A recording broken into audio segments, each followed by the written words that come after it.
morning to one and all. I, Mrs. Preeti Kulkarni, welcome you with great pleasure and honor for the second day of the second International Conference of the year 2024-25 on Paradigm Shift in Technology, the AI Revolution, organized at DHB Soni College, Solapur. Today is 8th March, which is marked as International Women's Day, to celebrate the social, economic and political achievements of women around the globe. Today, to celebrate this auspicious day, I wish a happy Women's Day to all the extraordinary women out there. At this prestigious gathering, let's have Honorable Professor at Vishwaprayag University, Solapur, as a chief guest. Mr. Madhav Keshwan, founder and CEO at Vatsa Consultancy Services, Bangalore, as a resource person. Mr. Ravindra Bagle, director at Nexitech LLC Pune, as a resource person. Shri Madhusudanji Karwa, secretary of DHB Soni College, Solapur. Dr. Girishji Harkut, joint secretary of DHB Soni College, Solapur. Dr. Vasanti Iyer, Director of DHB Soni College, Solapur. Professor Dr. Asha Rogre, Principal of DHB Soni College, Solapur. Now, I request the delegates to kindly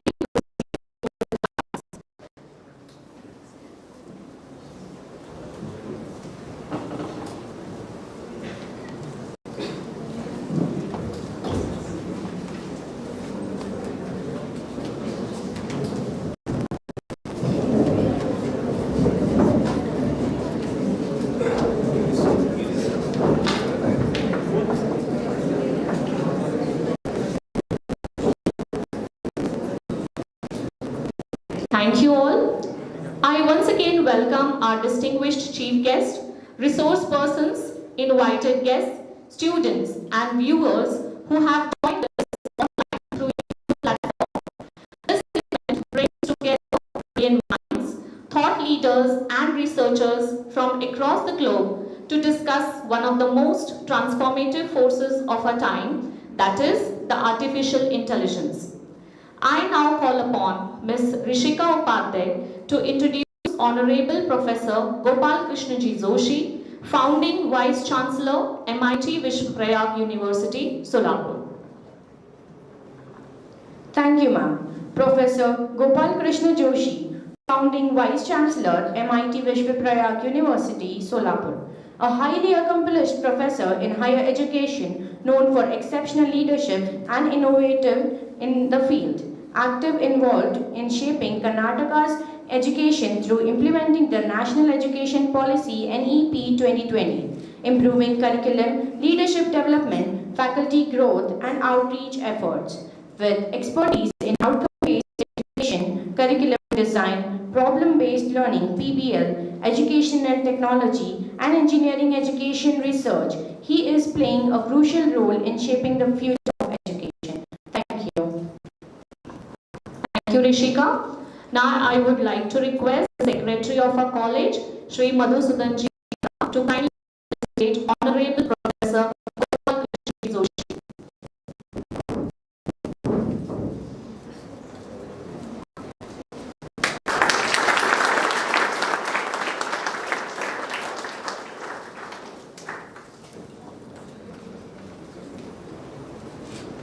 Thank you, sir. Now I call upon Ms. to introduce Mr. Madhav Keshwan. Thank you, ma'am. Mr. Madhav Keshwan, founder and CEO at Vatsa Consultancy Services, Bangalore. Sir is a seasoned UX and UI design entrepreneur with 25 plus years of expertise in web and mobile design, branding and prototyping. As the founder and principal designer of Vatsa Consultancy Services, established 2012. He has led 1,000 plus website design projects across industries, solving complex UX challenges with a human-centric approach. An award-winning designer, Sir has worked with international brands excelling in user-centered design, research and testing. He He is also a corporate trainer specializing in impactful training programs. His accolades includes the Star Performer Award at the Total Environment Systems and Performer of the Year at the Aries Global Software. He holds a bachelor's degree in commerce from the University of Mysore. Thank you. Thank you, Komal. Now I once again request Shri Madhusudanji Karwa to kindly felicitate Mr. Madhav Keshwan.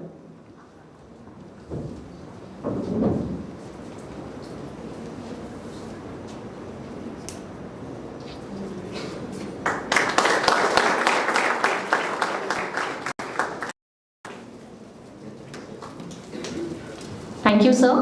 Now I call upon Ms. Vaibhavi Gaikwad to introduce Mr. Ravindra Bagle. Thank you, ma'am. Mr. Ravindra Bagle. Sir has completed his BSc ECS with first rank from DHB Soni College and MCA with first rank from Solapur University.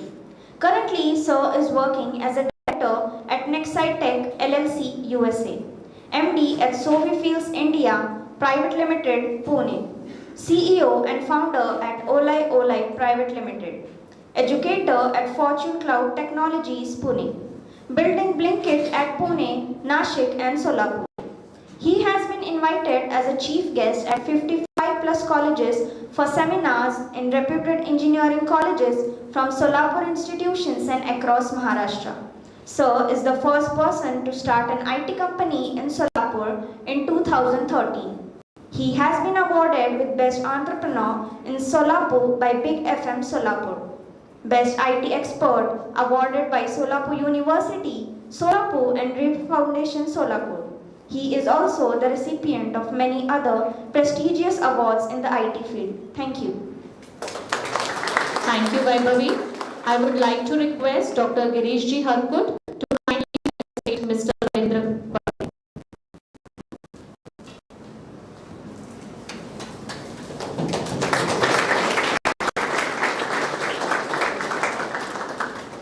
Thank you, sir. Now I request the director of our college, Dr. Vasanti Iyer, to speak about the preamble of the conference.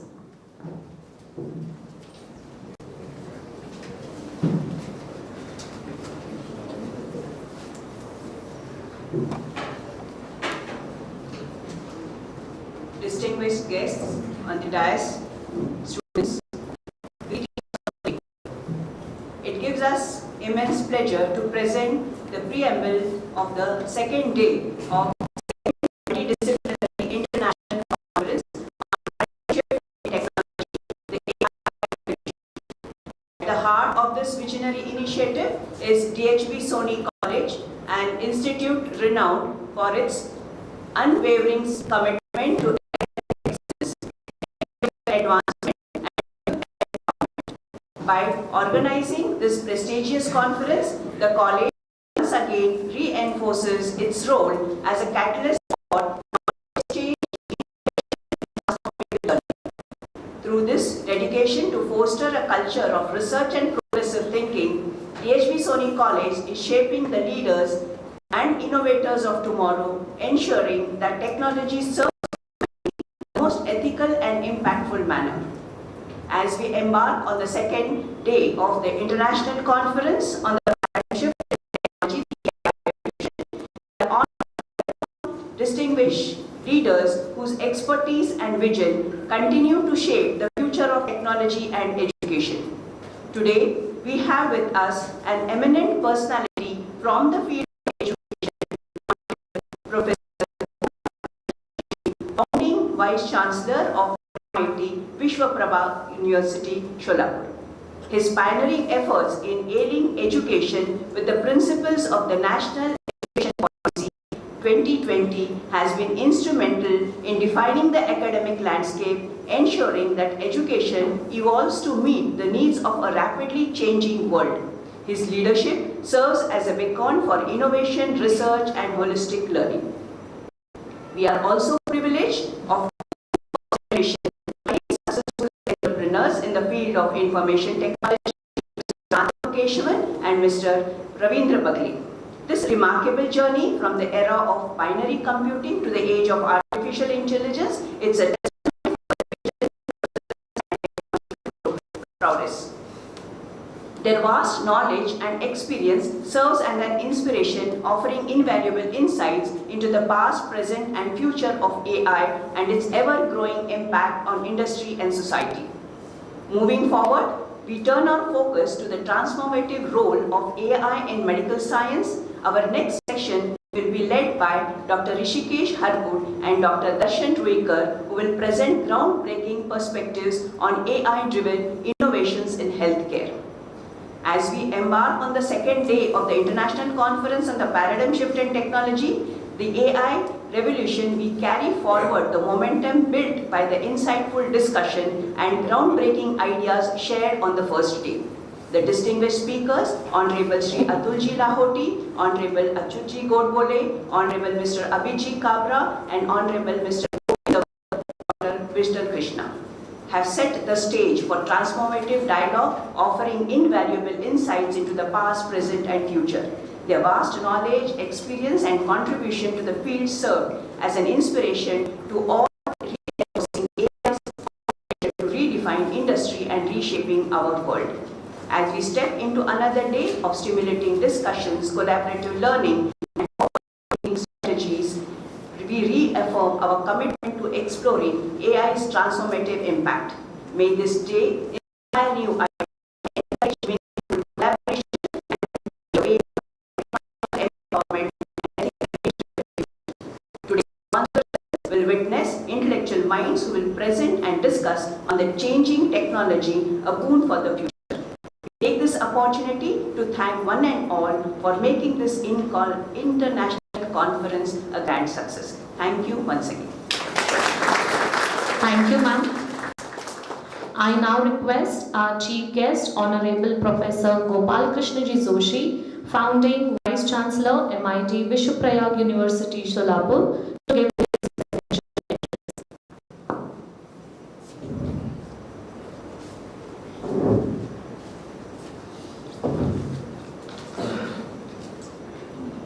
Good morning, dignitaries on the dais, fellow teachers sitting here, dear students, friends.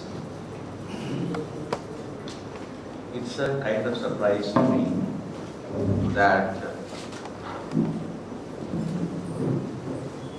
the hall is full of young students. I was thinking that it's a conference. Nevertheless, let me engage with you for a few minutes, share my thoughts.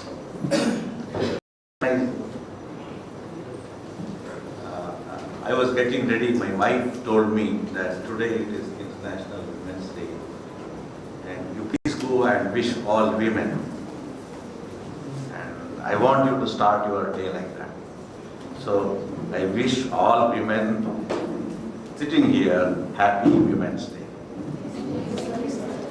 And this also is dictated by a woman, the most powerful woman of my life. I was wondering, do these girls like themselves to be called as women? Normally they don't. But then there is a saying, a boy is a boy, but a girl is a woman. So in our civilization, in our culture, we all respect women as Mata.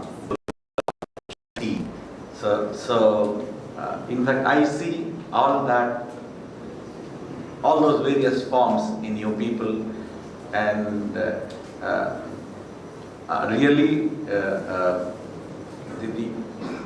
days ahead are the days being shaped by women. Women have grown, they have been contributing, they are recognized, the opportunities are increasing. It's a great time for women, and men are also becoming accommodative over a period of time. There is a space negotiation that is happening.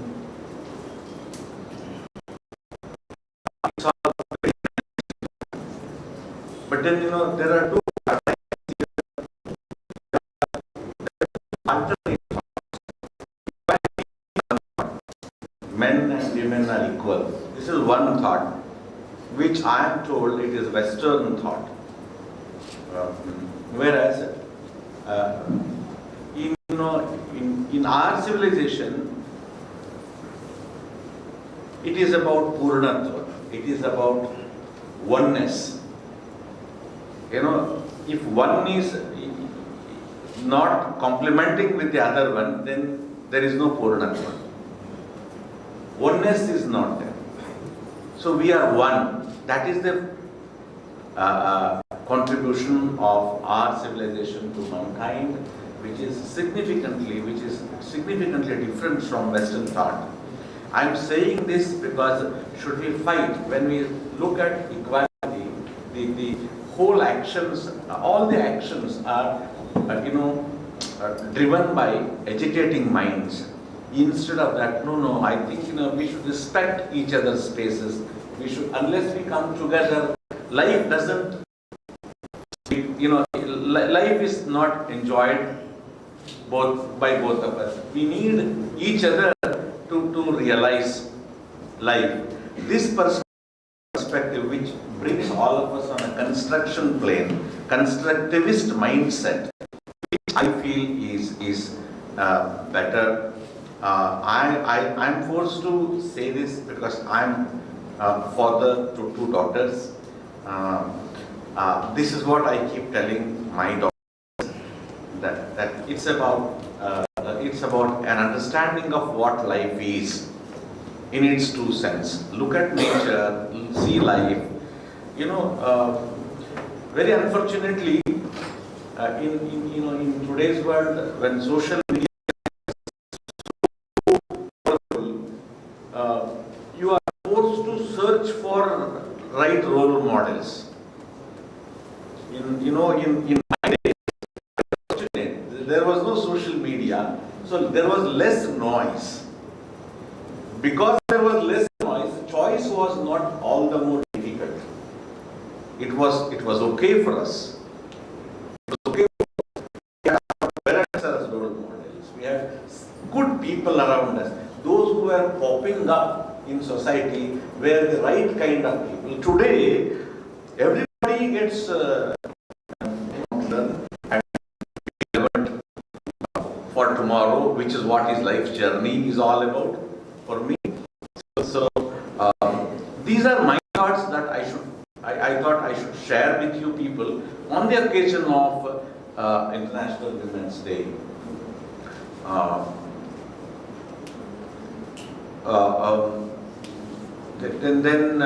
Now let me come to the topic that I thought I must share with you.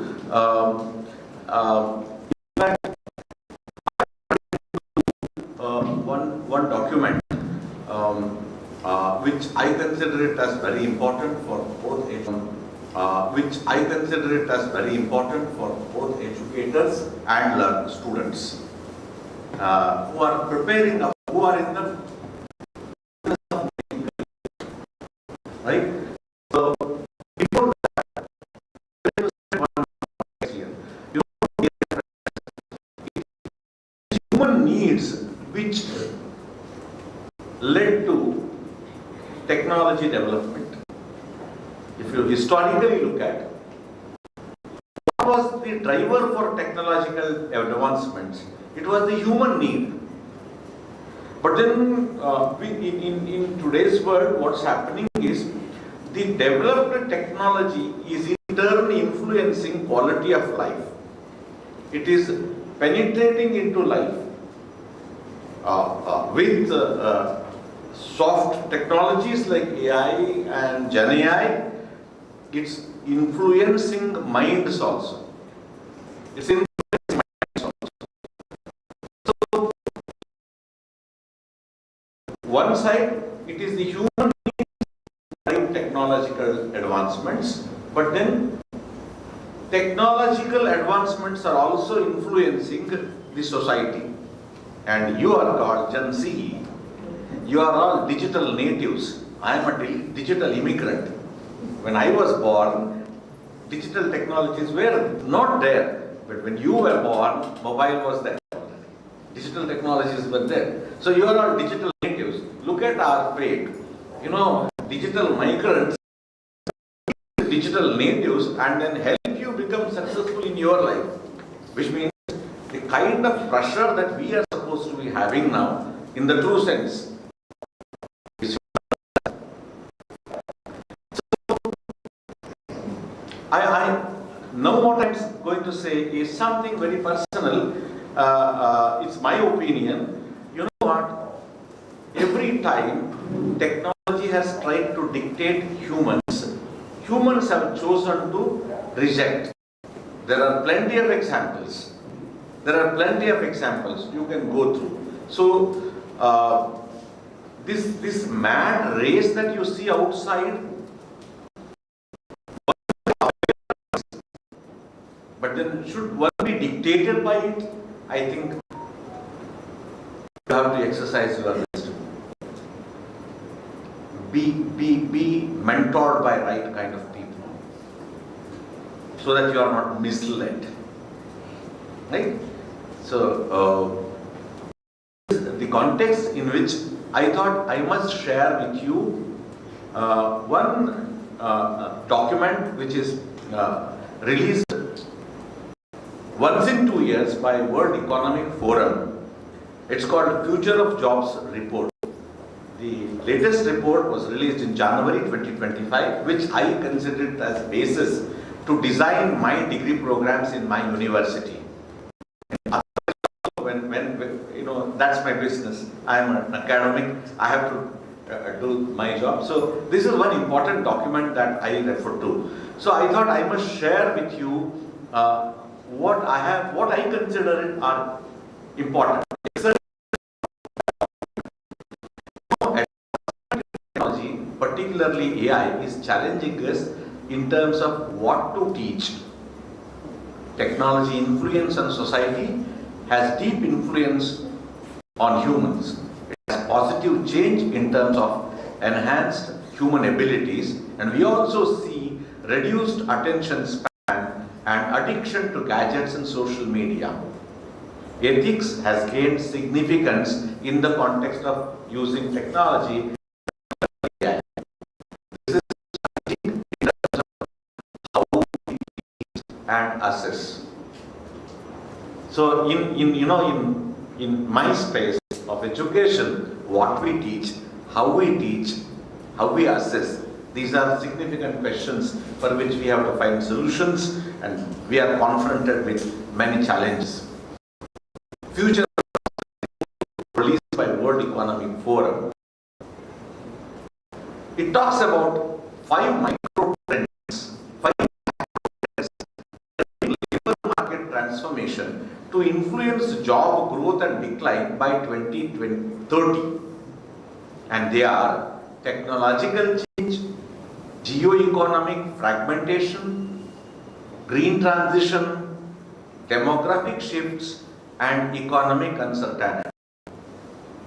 I would like to repeat these things, dear friends. Difficult things for us to understand.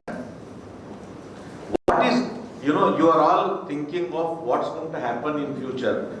This document speaks of what is expected to happen in job market in the next 5 years, 25 to 2030, 2025 to 2030, in this space.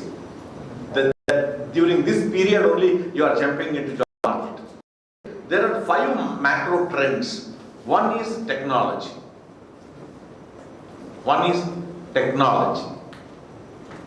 Right? Second is geo-economic fragmentation. Just keep listening to what Trump is saying, what is happening as an impact of that. Green transition. There are sustainability and environment, ecology and sustainability have become center stage of every discussion today, as AI has been. A lot of jobs you will see because of this green revolution that is happening, this sustainability space, lot of jobs are being seen. So green transition is another driver which will increase available in market. Third is demographic shifts. Europe and then countries like Japan and all, you see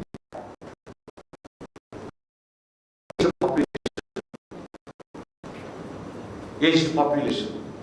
So India in the next till 2070 we will have largest population of working age group people. So that's another thing that we economic uncertainty is the last one. So these are 5 macro trends that are shaping the labor market. When I say labor market, I am referring to job market. So if you want to understand what are the opportunities available in the next 5 years and how you want to prepare, these are the 5 macro trends all of us are looking at. Technology. So I will focus only on the first macro trend, that is a technological change. Technology is predicted to be the most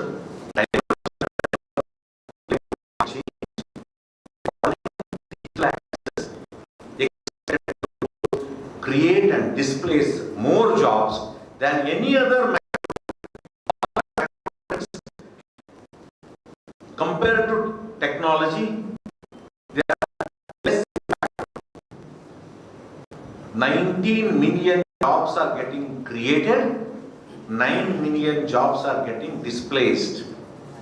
Meanwhile, trends in AI and information processing technology are expected to create 11 million jobs while simultaneously displacing 9 million others, more than any other technology trend. Among the technological trends, it is AI and information processing technology which are going to disrupt. Robotics and autonomous systems are expected to be the largest net job displacer, with a net decline of 5 million jobs. You can actually go and see, this packing work which was done, delivery work which was done. Earlier, whenever robots were thought of, to me in an industrial environment, I saw a robot doing a welding job. And I was happy because when there was a harmful job, humans should not do it. Oh, there is a robotic arm which does welding. But today what's happening is your food delivery is being done by robot. Packaging is done by robot. Sorting is done by robot. Which was inherently done by humans, or everywhere you are seeing spaces wherever we can replace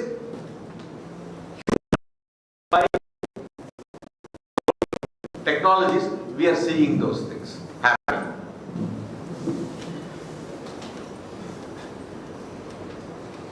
These 3 trends, broadening digital access, advancements in AI and information processing, and robotics and autonomous systems technologies, also prominent as fastest growing and declining jobs. In fact, they are among the top drivers of growth for the 10 fastest growing jobs. AI and information processing technologies,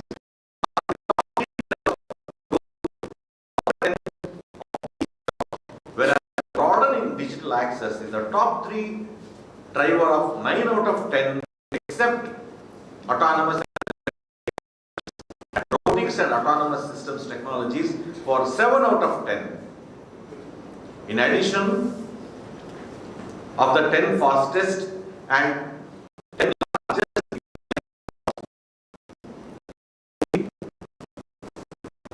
that is printing and related trade workers and building, caretakers and cleaners and housekeepers, feature other trends among their top 3 drivers of job decline. If you Google, you will get Future of Jobs report 2025. If you want to know more about this, please see that document. You will have what are those 10 fastest growing jobs, what are those 10 declining jobs in the next 5 years. Both are given in that. Does this mean wealth creation despite job creation?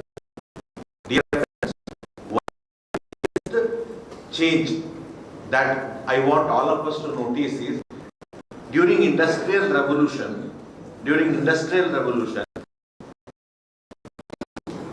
new technologies came, they created new jobs, and along with wealth creation, jobs creation also was happening. But today what is happening is, today's technology is such a technology, here wealth creation is happening without additional job creation in most of these places. I would like to give you an example. He said his company was able to add, from 1 million customers to 11 million customers, it was able to grow in 1 year time with no addition of employees to his team. There is wealth creation happening without job creation. I do not know whether you are able to appreciate what I am saying, but then you better. We have reached the stage where technology today is of that type and nature that there is increase in wealth, but then there are no corresponding increase in jobs, which means there is going to be an asymmetry in economy. Asymmetry in economy, it's going to affect. You will see gap between haves and have-nots increasing. Right? These are things which should worry us. It's because we are not only animals, we are social beings. Humans are social beings. We are not just animals. So we have to be concerned about, while I want to live in a healthy society. So we will have to in oil and gas, chemicals and advanced materials, financial services and capital markets, and electronics, automobile only to reduce the proportion of total work tasks predominantly by humans, but even to reduce the share of total work tasks currently delivered through human-machine collaboration, resulting in calculated automation share of more than 100%. Then what to do? If this is the kind of trend, what should we focus on? According to employer expectations, for the evolution of skills in the next 5 years, technological skills are projected to grow in importance more rapidly than any other type of skills. Among these, AI and big data top the list as the fastest growing skills, followed closely by networks and cyber security and technological literacy.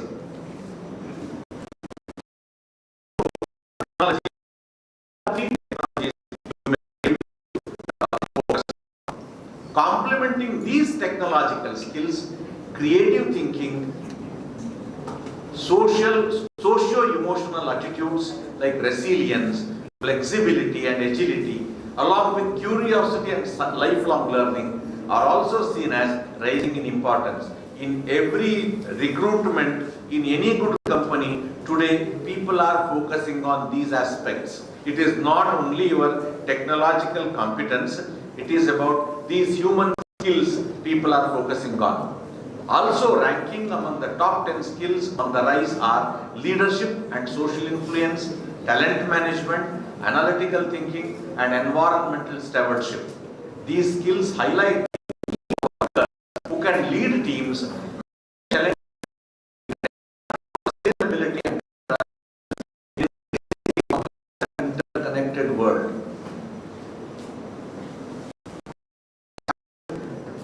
Between Russia and Ukraine, Is it affecting us? Yes. How oil price is getting influenced by an interconnected world. We need to reinvent the purpose of higher education and reinvent the role of educators in this context. In my university, MIT Vishwaprayag University in Solapur, they are attempting these things. How do we create learning experiences to our students through our curriculum that contribute to competencies that enhance employability prospects to our student? This is something which we are working on. We expect our students not to remain consumers of technology, not to remain consumers of AI. We expect our students to be responsible users of AI and collaborate with it to solve problems. We are looking at program code to be influenced by AI specific to that domain of knowledge. Our specializations and minors are also getting influenced by AI. In my university, that's how we are designing our degree programs. We are using technology and AI to enhance teacher productivity also. Use of AI in course design, in assessment is being attempted in my university, which is currently being practiced. Future of Jobs report talks about increasing demand in education also, particularly in higher education. So those of you who are wanting, who have some liking for teaching, you can also take up teaching, because with this higher education market growing, opportunities for teachers also increasing. Conference give direction and empower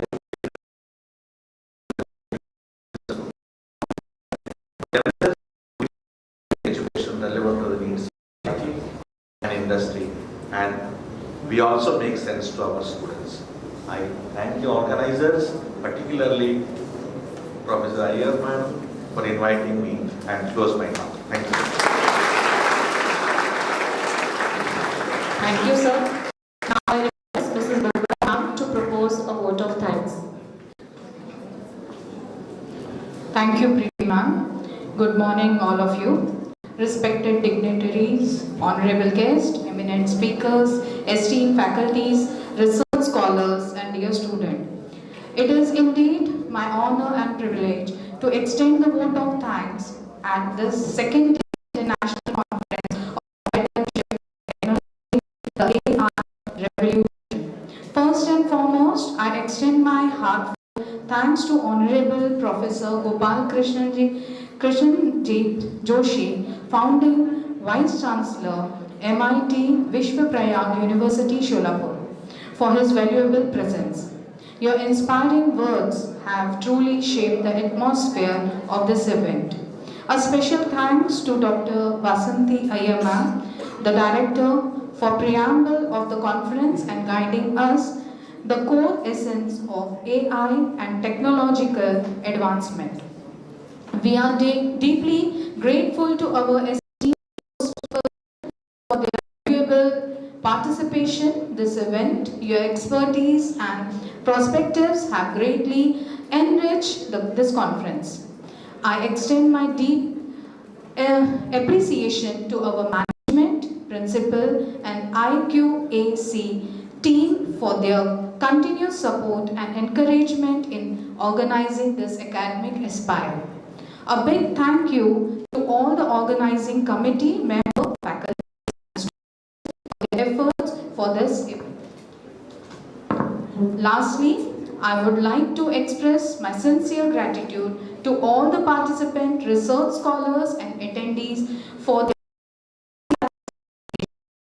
With this, I conclude my vote of thanks, hoping that the discussions and learnings from today's session will inspire further research, collaboration, and technological advancement. Thank you. Thank you, ma'am.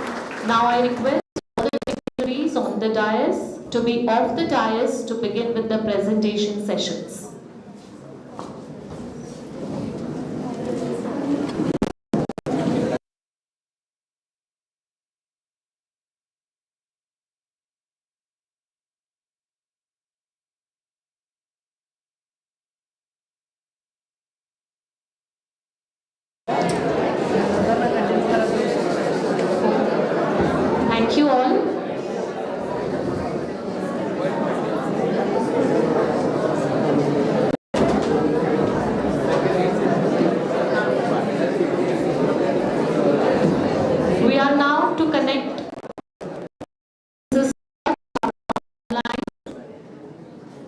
topic is AI in HR.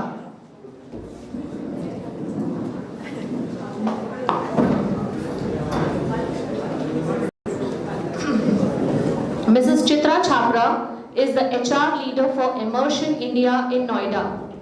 She has an overall 20 years of experience in various facets of HR. In her current role, ma'am is responsible to drive the FY25 HR priorities of Immersion, focused on creating a culture of trust and collaboration, attracting, developing and connecting talent, differentiately rewarding and recognizing employees, and evolving the HR service delivery model and maximizing technology. Ma'am began her career in 2006, where she led the talent management for Nucleus Software till 2011. From 2011 till 2019, she was a senior HR business partner for different businesses in Alstom and then GE Power. She joined Immersion in 2019 as HR leader for the Global Engineering Center for Power and Water Solutions based in Noida. She was appointed as the HR leader for Immersion India in 2021. She is actively engaged in driving the culture of trust through different HR strategies and is very passionate about the evolution of DEI culture within Immersion in India. Ma'am has completed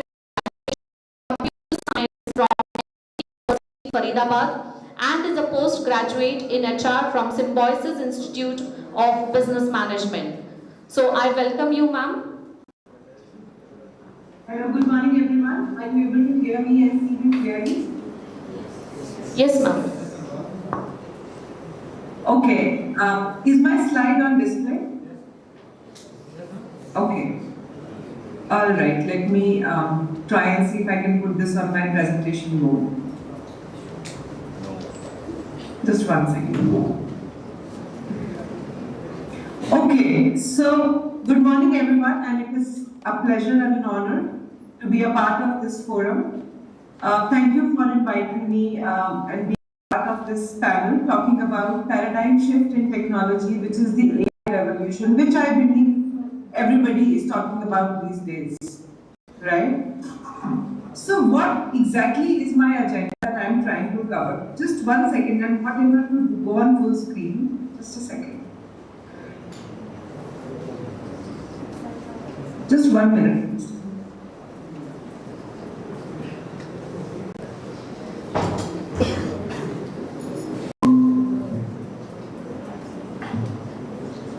Okay, the agenda that I have is how is artificial intelligence transforming industries and more to do with HR. What are we doing today in HR and what is the change in the landscape that we are anticipating? How is AI revolutionizing the HR area? Is it a game changer or a disruptor? And then the road ahead. Alright, so you are all aware that AI has been transforming industries, including the HR industry. From every industry, from healthcare to HR, it is trying to automate machine learning and analytics and driving efficiency. It customizes experiences based on user behavior, improving engagement in various fields. And obviously there are concerns about data privacy, security, and potential biases in these processes. So how is it really transforming? By creating by the AI-driven tools, it is creating flexible work environments. New job roles will emerge, requiring the AI skills, more data-driven decisions, and predictive analytics. I hope all of you are aware that AI is believed to have predictive analysis skills, and it will optimize the workflows and automate routine tasks. Now, let's look at what the current landscape of HR today is. What is really HR and or the human resource function responsible in today's context?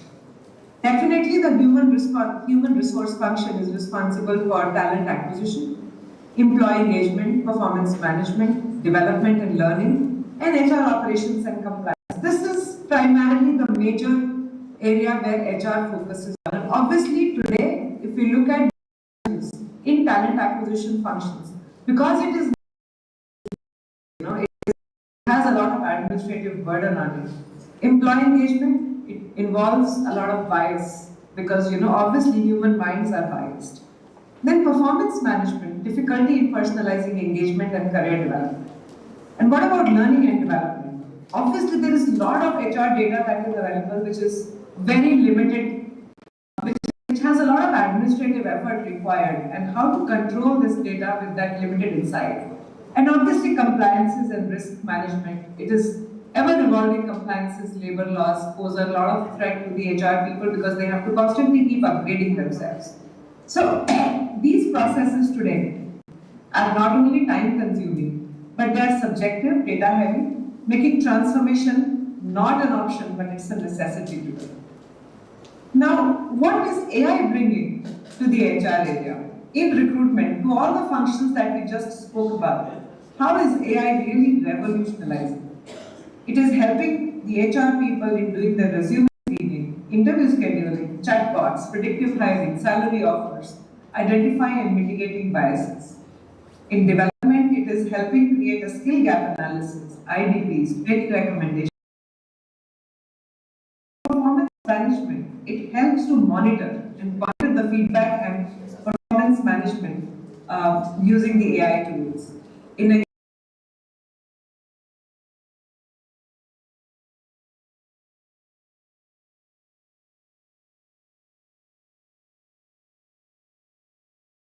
in the organization. In compensation and benefits, it analyzes the market data to determine competitive compensation package and obviously ensure pay equity between all the employees. And we all are aware that AI is famous for making data-driven decisions because of its predictive analysis technology. And that is how AI is really revolutionizing the HR area. In addition to all the HR areas it is affecting. Now, what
data is what I'm talking about. Medical imaging, AI powered tools, analyzing X-rays will become easier.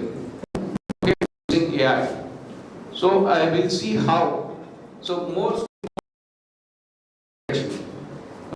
what other people used to take 10 days, AI can find out in a day and actually can prevent, even including pandemic can be prevented using AI. Okay, so now let's see AI in healthcare. Okay, this is exactly what I'm talking about. This is not what we want to see. This X-ray, I'm not a doctor. Not many of us are a doctor here. Even if you keep a normal X-ray, I will not be able to tell what's the problem is unless you are a doctor. Now, I can actually read much better than doctor using an app. Okay, so AI is not bringing anything into a disruption to a doctor's industry. No, a doctor will remain. But what is the difference is data it is providing to the doctor, and the patient knows that what exactly is going to a doctor. Most often we don't know. Wherever we go, the doctors are saying something, we are blindly trusting him as God. Vaidyo Narayana Hari, whatever he says, we'll follow that. That's all good, no problem. We need to trust. But data doesn't lie. You need to have data on your thing, then you can make a quick decision saying that okay, whatever the doctor is saying, how do we prevent it? So all these things, AI can actually say that you are negative, you don't have COVID. You know, yes, you might have some kind of lung, all kinds of issues, but the result says you are negative based on AI. But can we take a decision? No. You need to go to doctor also, and this is not from the patient's perspective, but doctor's perspective. So both ways you will know. Unless you have the data, you can't do anything. AI is giving the data. Okay. So here, if you see this, heart is normal, all these things you are getting it. Now let's go to the next stage. AI in healthcare only.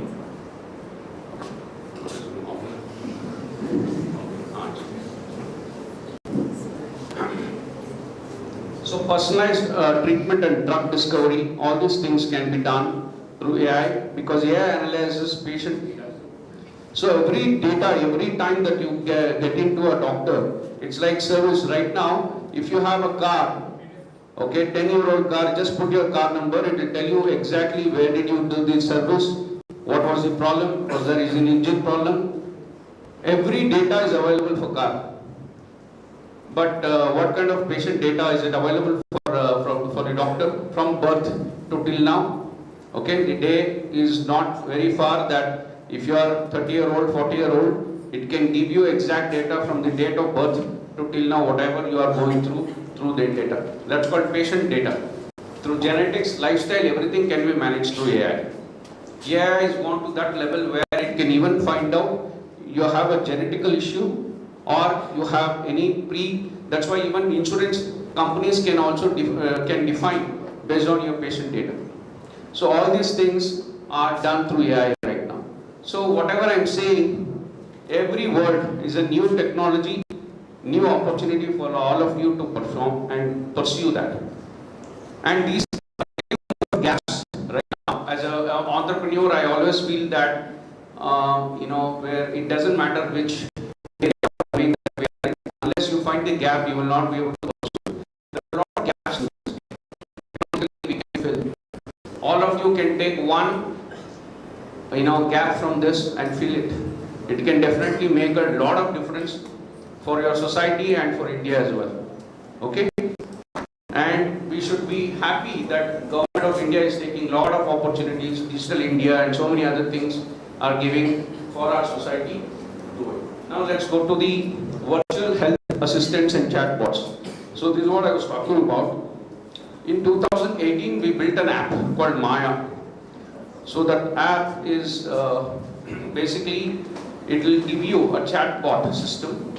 I mean, it was available on Android and iOS a few years back, and now we are still on a beta platform on the research-based system and I'm working with few of the other doctors to build chatbots.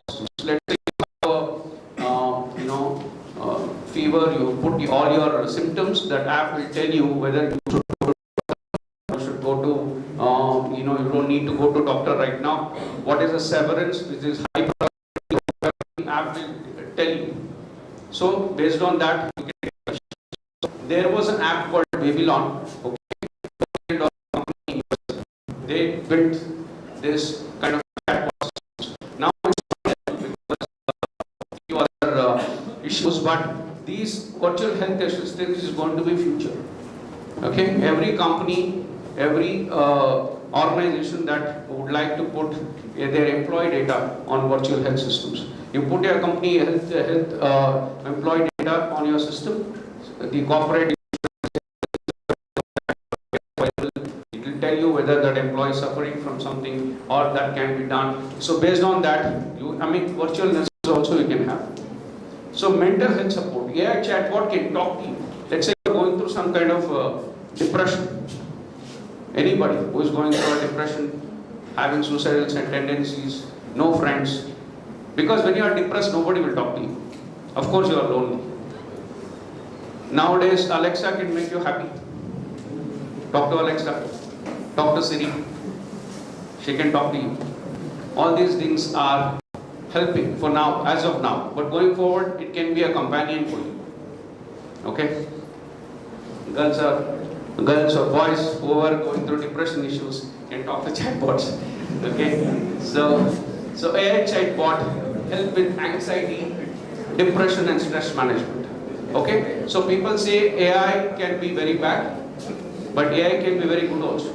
It all depends on, AI is not a, is not a new thing. It is a superset of human. What we have. It has emotions, and I'll come to the narrow AI and generic AI as well. And in the next few slides where I'll explain more of it, where it can be addressed.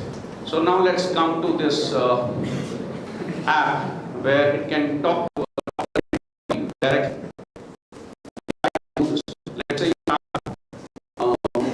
some kind of challenges, you put all your details and the app will recommend that you should talk to the doctor. This will be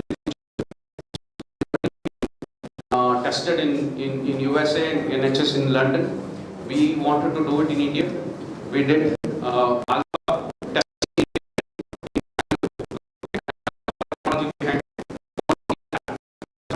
Okay, this I have taken it as a reference, but there are a lot of opportunities where doctors can talk to the patients via FaceTime or video calling, and can tell you that based on this, it can give you, because all the data is available. Okay. Now let's go to, in healthcare sector only, let's talk about pandemic disease control. This is the latest use case. Okay. Pandemic COVID-19 managed. AI actually helped that there is a pocket size of COVID patients here that needs to be corrected first. So AI was used in India. AI driven, all the epidemics, okay, that can be identified. That there is a pocket of people getting infected, so you need to quarantine that place immediately. So AI was used, okay, for surveillance, AI attacks. Even airlines are using this data, okay. But all of it in India, it's in infancy stage. Whatever I'm telling you, it's a huge opportunity going forward, okay. So all of you don't have to be a doctor or an engineer. If you are you all BBA students? BCA, BBA, you can actually build data. You can contribute to a lot of these companies. Okay. So you can think of any of these things. Now let's talk about companies who are pioneers in AI, like I talked about Babylon. $4 billion. What happened? Now it declared bankruptcy. Now company is not there. What is the reason? What is the reason behind this? What could be the reason? Because AI is not something people will, like I said, in India we only trust doctors. Okay, it's not a place where I tell you, okay, that now you're ordering all your saman, whatever we have from Zomato, all these things right now, because it's easy. Earlier, when we wanted to do something, I tried that option. We did not get funding in 2008. People laughed at us, saying that how can you order tomatoes online, and now it is real. So 10 years down, 15 years down the line, even this, maybe 100 companies will come, 100 companies will fail. It doesn't matter.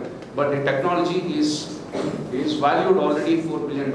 So all of you think that maybe this is an early valued company. There are a lot of companies can come and still take over the market. So there's a lot of opportunity available. Okay. Now, what is the drawbacks in the healthcare sector? Social concern, and all these things are there. Unless government approves few things, there are a lot of approvals to be done in healthcare. I'm talking about. So unless we have these things, only technology we cannot have. So there's a lot of things can be done. Now let's go to education. So in education sector, so as I said, going forward in 5-10 years down the line, there will be no colleges. Hypothetically, people are saying it. There could be, because there are a lot of companies where giving online, only to write an exam I can come to the college. Why do I need to go for college? There are a lot of things that are already happening. Okay, but now most of the companies like Google Classroom and all that, they have introduced. Google Classroom is a virtual classroom that you can take it from anywhere. And of course you need colleges, because colleges has to give you the degree. All that is there, but there is a disruption happening in learning space as well. So this is a Socratic.org. When if you are interested in education, okay, there is a website called Socratic.org developed by Google. So this, what is this Google is doing is, it is giving all their subjects, everything online. All you have to do is sign up, learn everything, and Google will certify you. Or there could be other companies who will come and certify you. Okay, so this is all in beta stage right now. Okay, so basically Socratic was built to support science, maths, literature, social studies and more. Okay, it's a medium. Don't take it as, okay, Google is doing it. No, Google is a medium. Okay, we are all Google products for our medium. Smart tutoring, AI powered assistants like chatbots or AI provides tutoring services, virtual classrooms. Okay, will not take much of time, but I wanted to just cover a few things, in terms of agriculture as well. So in India, so this is a third business opportunity for all of you, and we are highly dependent on agriculture. Why I am stressing on agriculture is, 1,000 people are sick. We are all eating because of doctor, everybody wants to become an engineer, nobody wants to become a farmer. That's a shame for our country. Okay? Farmer's son, he doesn't become a farmer. He wants to become an engineer. सब लोग engineer बनेंगे तो खाना कौन बनेगा? Okay? So we have to address, take it as a pride. Agriculture should be as, we have to take this as a pride and do it. Okay? सम्मान के साथ करना है. Okay? So how to do that? AI can help you build agricultural products. Even if you have a less land, you can still have identify problems and take it as a profession. Do it on a no problem. You can do it on a weekend also. No issues. But everybody should be part of agriculture. 150 billion people. And how many people are feeding us? Only few thousands are feeding so many people. Okay? So we have to address this. I will not take much of time. But data driven, all these things can be identified. Okay? Maybe these colleges, especially I request the colleges and students to spend more on AI in agriculture. It can help three people. One is you, your family, and your country. Only you. Nobody. It is, you are not helping anybody here. You are helping you, your family, and your. That is, if I talk about it, is my family, my country, and I am helping myself. Okay? Maybe any other industry, okay, you are doing it for others. But agriculture, you are doing it only for yourself. Very important. Okay? So precision farming, smart crop management, AI-powered IoT sensors, drones, all that you can use. Okay? How many companies are into drones today? There are so many companies. But we don't have a lot of opportunity available in this space. You can take care of platforms like Fussel. Please take a look at it, Fussel, whenever you get time. There's a crop in India. Fussel, Nirmay Agritech, Gramophone is an AI-powered farmer advisory platform. Please take a look at all these companies which can help you. Now, ethical challenges of AI. Okay, another 2 slides I think we are done. So, ethical challenges. So, these things we talked about during different businesses. But AI, we also need to use it ethically. Because every weapon you get, every mantra it's like AI is a mantra that God has given you. It can create something and it can destroy something. So please make sure that the bias in AI, how AI can inherit human biases and create consequences, privacy concerns and data. Again, I take an example of car service. You don't have to do anything. Just change your phone number, go to car showroom, give your number. That's all. Your number will be published to hundreds of car dealers. Next time, 100 people will call you for insurance. All you did is just go into one service station. How? There is no privacy concern here. So we need to have GDPR policies, which is General Data Protection Law. I have given my number to some person. It should be with him as a customer. When I wish that I don't want this, my number should be there. He should be able to delete it. We need to have GDPR laws. Okay, AI can actually scrutiny and tell you, okay, so your number is with this person or not. All these things we can build it. Job displacement. Will AI replace human jobs and create new opportunities? It cannot replace 100%, but it can definitely disrupt something. So this is another problem, deep fakes. Okay, everybody is faking their photo with AI. That is a dangerous for Indian thing. Okay, so this is not ethical to do it. Okay, AI warfare. Regulating AI. Government organizations should regulate the AI systems. You can be very intelligent. There are a lot of people who are very smart. They think by creating some app like deepfakes and all that, they will get, from friends you get, oh, arey, wah, kya kar diya, it's all that. But to any of this, I wanted to address that. Okay, and do something which can help this. Don't go into, youth should not go into the cool factor with AI. Don't be cool. Okay, so now let's talk about future. So the future is general AI versus narrow AI. Anybody who has got the idea of, anybody knows what is general AI here? Any questions? Anybody knows what is narrow AI? Okay. Alexa, Siri, car, you talk to your car AI, all that comes under narrow AI. Okay? General AI is 0. General AI is you are creating another human. एक robot दूसरे robot को, he creates another robot. Okay? That becomes a general AI. As of now, there is no general AI. Narrow AI is what we are using today. That itself is highly risky, highly dangerous. Okay? But and things like that, we are still under this. The singularity hypothesis, AI and human collaboration, augmenting reality of creating human capabilities, ethical AI development, India's role in AI. Okay, last slide, I will just finish this. So the Aayog has come. So there's a lot of opportunity Indian government is giving for AI for youths. Please visit this Niti Aayog website. They are given a lot of research and policy documents where you can prepare a lot of documents for that. A lot of opportunities India's holds. Leading AI startups across India. So these are companies. This is one of my companies in Bangalore where they are doing extremely well in AI, medical imaging. They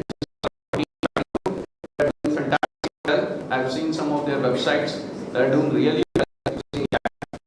Okay. All these things are humble startup companies. All you need is good idea.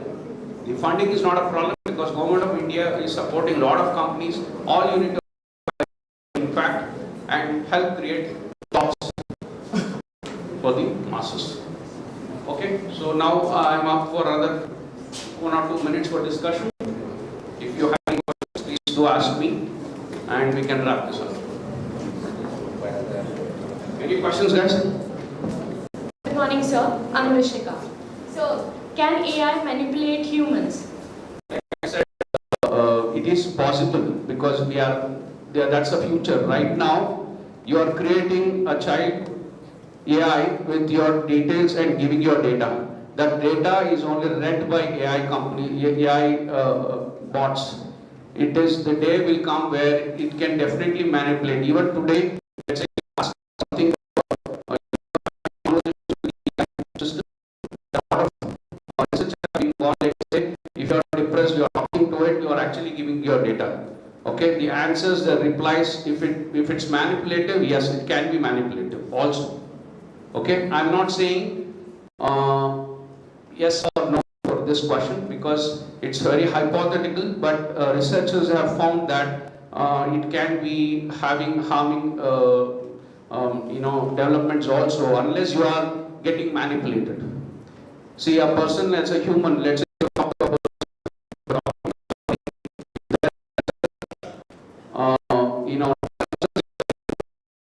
that get manipulated. Okay, AI have emotions and some don't. Okay, it's all how you take it. But yes, going forward, it can be critical to know both. But it can definitely manipulate. So, should we trust AIs? So you can see, as I said, trusting AI is a hypothetical question where you need to have data. See, AI is all data driven. Okay, how much you trust your data is also matters because any data can be manipulated. Okay, so including AI can be manipulated. You can be manipulated. Why So, AI, sir? why AI? Because AI is going to help you in creating things which things. Okay, you can make your job easy. Like it's a funny joke that a person who is sitting on a laptop for 20 laptop job easy, but he doesn't have time to go out to do anything. So you see that is also there. This is also there. How we think it. So that's why it is very important to trust yourself. Keep the saying that this is beyond my understanding of these things, and let's stick to whatever I know. Okay, whatever AI knows, I will take it with a pinch of salt. Okay, I think that can help you. Thank you. Any other questions?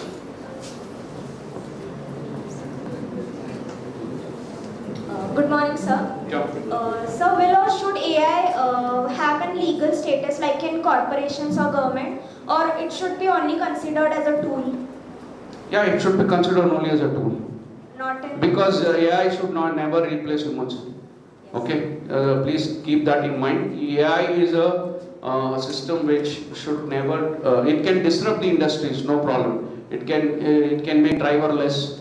It can make make your job easy because driverless is or any other AI-based tools right now. What we are doing, you may think okay.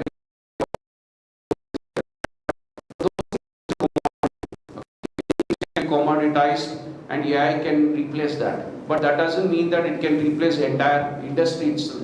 No, that's wrong information, but we need to know where is the end of that and how to use it judiciously.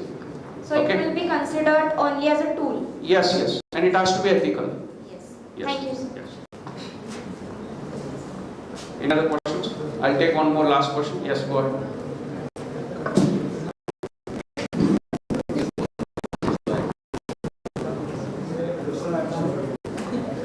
Hello sir, I'm Today from BCA third year. My question is, can general AI be threat in future? It can be, because Elon Musk has already mentioned it, that it can be. AI is a future is going to be. It can have its own brain. It can take decisions. It can manipulate. It can do many things. But it will be too early for me to.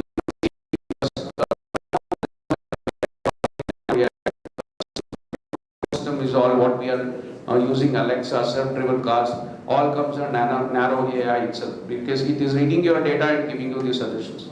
General AI, as of now,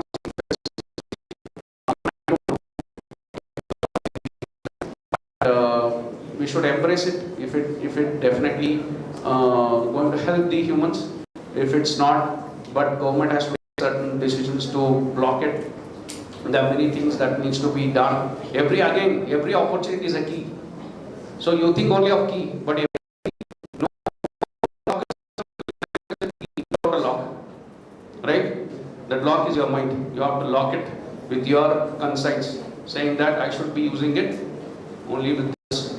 Beyond that, it will harm you. It will harm the society also. We not surpass the limits of using. Yes. Everything has a limit. Okay.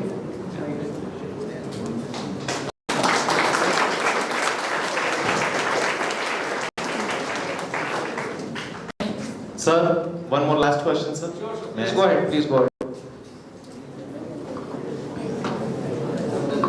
Thank you, sir. Good morning, sir. My name is Rehan. So, my question is, sir, how is work from AI? For as it like me to be technical line for electronics and as a technical line, sir. How is it work, sir? So let me rephrase this question. You are asking that how is the opportunities in electronic line? That is what you are saying. Yes. Opportunities, they are humongous opportunities. That's why I said if you are a BCA, BBA, AI works on data. If you can provide data in actively or in a direct or indirect way, it doesn't matter. You are impacting the industry itself. Okay, especially in electronic space, there's a lot of opportunity in AI. Like I said, see how you should see life is. Okay, I want to become a graphic designer, I want to become this designer, or I want to become a photographer, I want to do this. This is a very narrow way of looking things. AI doesn't do that. AI zooms out, it goes to the entire industry and disrupts. So if you are thinking from electronic perspective, which domain that AI can impact level backwards. Okay, there's humongous opportunity. There's no doubt about that. I would say you can actually you can from your own technology. That is possible to do it. So there is no limit for it. Okay, but again, it all that you choose, which technology that you want to work, which disruption that you want to bring in, and what kind of gaps that you see. I have listed out those many.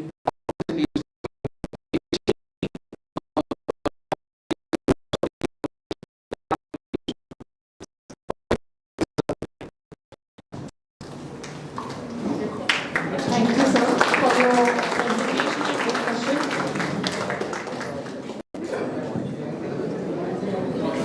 I now request Mr. Ravindra Bagle, sir, to express his views.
सो सकाळपासून बसलेला आहात. ठीक आहे, लक्ष द्या थोडंस, बघूया. सो मी तुमच्यातलाच आहे. या कॉलेजचा पहिला बॅचचा स्टुडंट आहे मी. BCSचा पहिला बॅचचा स्टुडंट आहे. मे बी 4th-5th ॲडमिशन असेल माझा. सो सोनी कॉलेजला तुमच्यापेक्षा जास्त ओळखतो. तुम्ही ज्या बिल्डिंगमध्ये बसलात, ज्या हॉलमध्ये बसलात, हे मी असताना नव्हतं. मी 3rd इयरला असताना त्यावेळी बांधत होते. मी स्वतः पाणी मारलेलं आहे या सगळ्या गोष्टी, या भिंतीला वगैरे. ठीक आहे. सो माझं घर समोरच्या बाजूलाच होतं. इथं आमच्या घरी लाईट नसायचे. आम्ही फार गरिबीमधनं आलेलो आहे. माझा भाऊ अरविंद बघले. सो तिथे आम्ही दुसऱ्यांच्या घरात लाईट घेतलेली होती महिन्याला 30 रुपये भाड्यानं. पण ते सारखं बंद करायचे मध्ये मध्ये. मग रात्री अभ्यासाला मी सोनी कॉलेजच्या इथं जे आपलं खाली हे आहे व्हरांडा आहे, तिथं लाईट खाली येऊन मी अभ्यास करत होतो रोज. असो, बघूया आता पुढचं. लक्ष द्या बरं का. मी मराठीमध्ये का बोलतोय, कारण मी तुमच्यातलाच आहे का, मला माहिती आहे इंग्लिश किती कळतं आपल्याला. आणि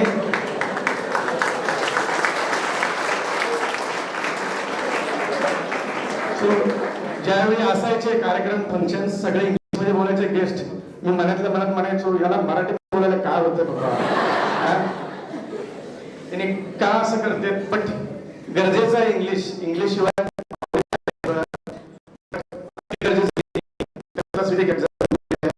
मला अजून बी मे बी इंग्लिश तेवढं येत नाही जेवढं यायला पाहिजे. बट BCS 3 वर्ष MCA ला गोल्ड मेडलिस्ट आहे सोलापूर युनिव्हर्सिटीचा.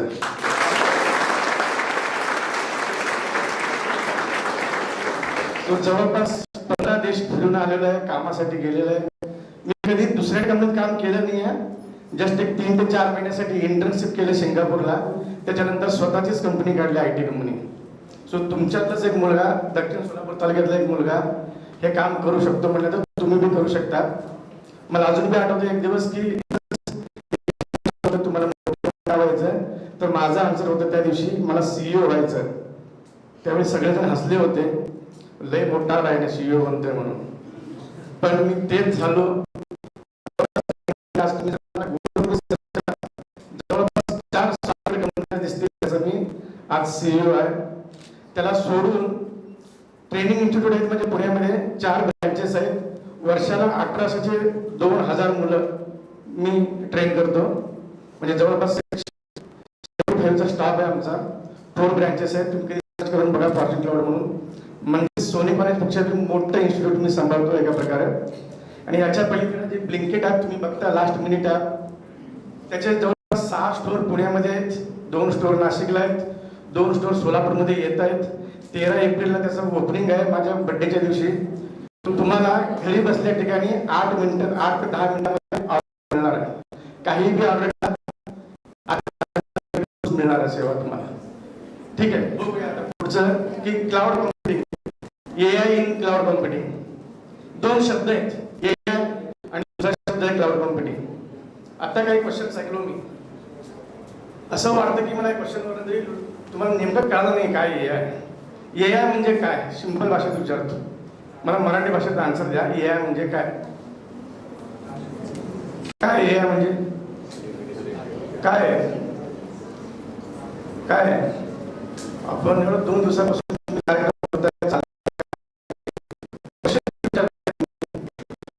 काय AI म्हणजे तुम्ही सांगू शकाल? क्लिअर होत नाहीत आपले. उगं बसण्यात काय अर्थ नाही. उगं शरीराला राहायचं, कन्सेप्ट क्लिअर होत नाहीत, काहीच होणार नाही. कन्सेप्ट क्लिअर असलं तर सगळं काय होतं. माझ्या एवढा आवारा मी कोण नव्हतं येत. कारण काय, ज्यावेळी मास्तर शिकवत होते ना त्यावेळी मी लक्ष देत होतो, एवढाच फरक आहे. भंडारे सर आणि माझे भाऊ हे दोघं मी मला शिकवलेले आहेत. फार छान शिकवतात, कन्सेप्ट फार क्लिअर आहेत त्यांचे. पण तुम्ही किती समजून घेता त्याच्यावर डिपेंड करतं सगळं काय. काय AI म्हणजे लाईन्स, 4-5 लाईनचं कोड असेल, हजारो लाईनचं कोड असेल, लाखो लाईनचं कोड असेल. AI म्हणजे फक्त कोडिंग आहे.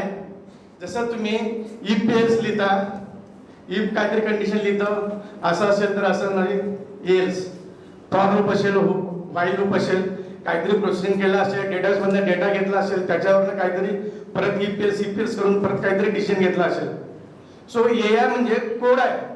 तुम्ही पहिलं हे गोष्ट लक्षात घ्या, 4-5 लाईनचा कोड असू द्या किंवा लाखो लाईनचा कोड असू द्या, ते कोड आहे. कोडिंगलाच AI म्हणतो आपण, सॉफ्टवेअरलाच AI म्हणतो. AI म्हणजे टूल म्हणजे काहीतरी वेगळं आहे असं काही नाही आहे. सॉफ्टवेअरचे कोडिंग लिहिलेलं आहे, कोणीतरी प्रोग्रामिंग केलेलं आहे, त्याच प्रोग्रामचं एक ॲप्लिकेशन बनलेलं आहे. EXE बनेल, त्याचा काहीतरी .dmg बनेल, एखादी वेबसाईट बनेल, एखादं ॲप्लिकेशन असेल, मोबाईलवरचं ॲप असेल, ह्यालाच आपण AI म्हणतो.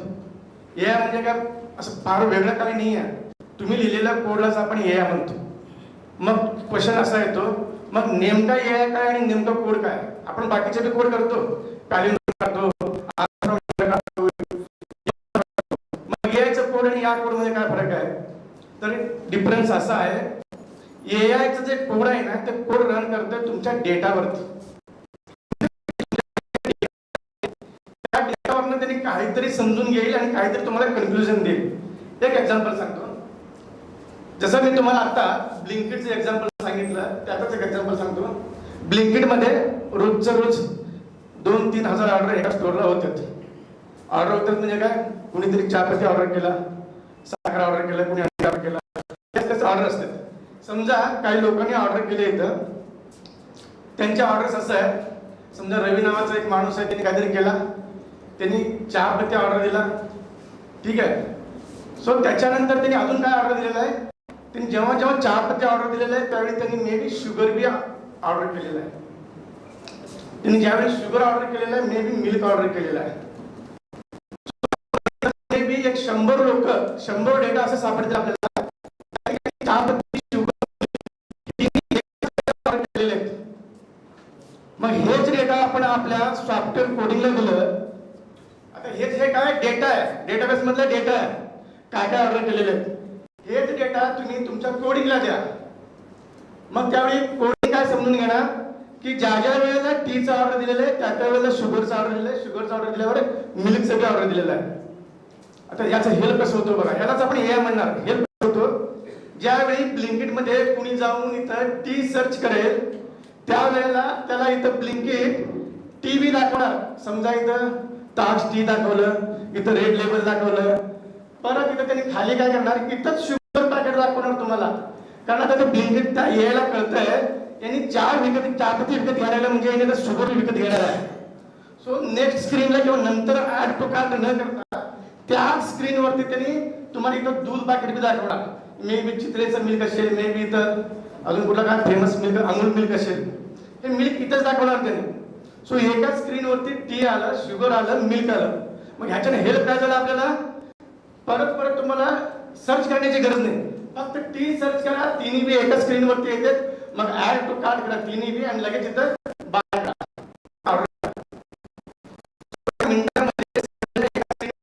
तुमचा टाइम वाचला. कसला टाइम? शुगर बी सर्च करायचा टाइम वाचला, मिल्क सर्च करायचा टाइम वाचला. मग तुम्ही लगेच त्याला ऑर्डर देता. सो AI काय करतं, हे आपल्याला हेल्प केलं. काय हेल्प केलं, माझं 1-2 मिनिट वाचवलेत. सो ऑर्डरिंगसाठी मला हेल्प केलं.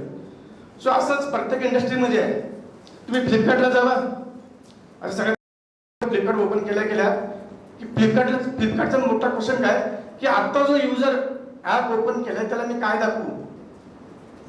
मग आता फ्लिपकार्ट कसा डिसिजन घेते, इथं नेक्स्ट स्क्रीन करता येते का,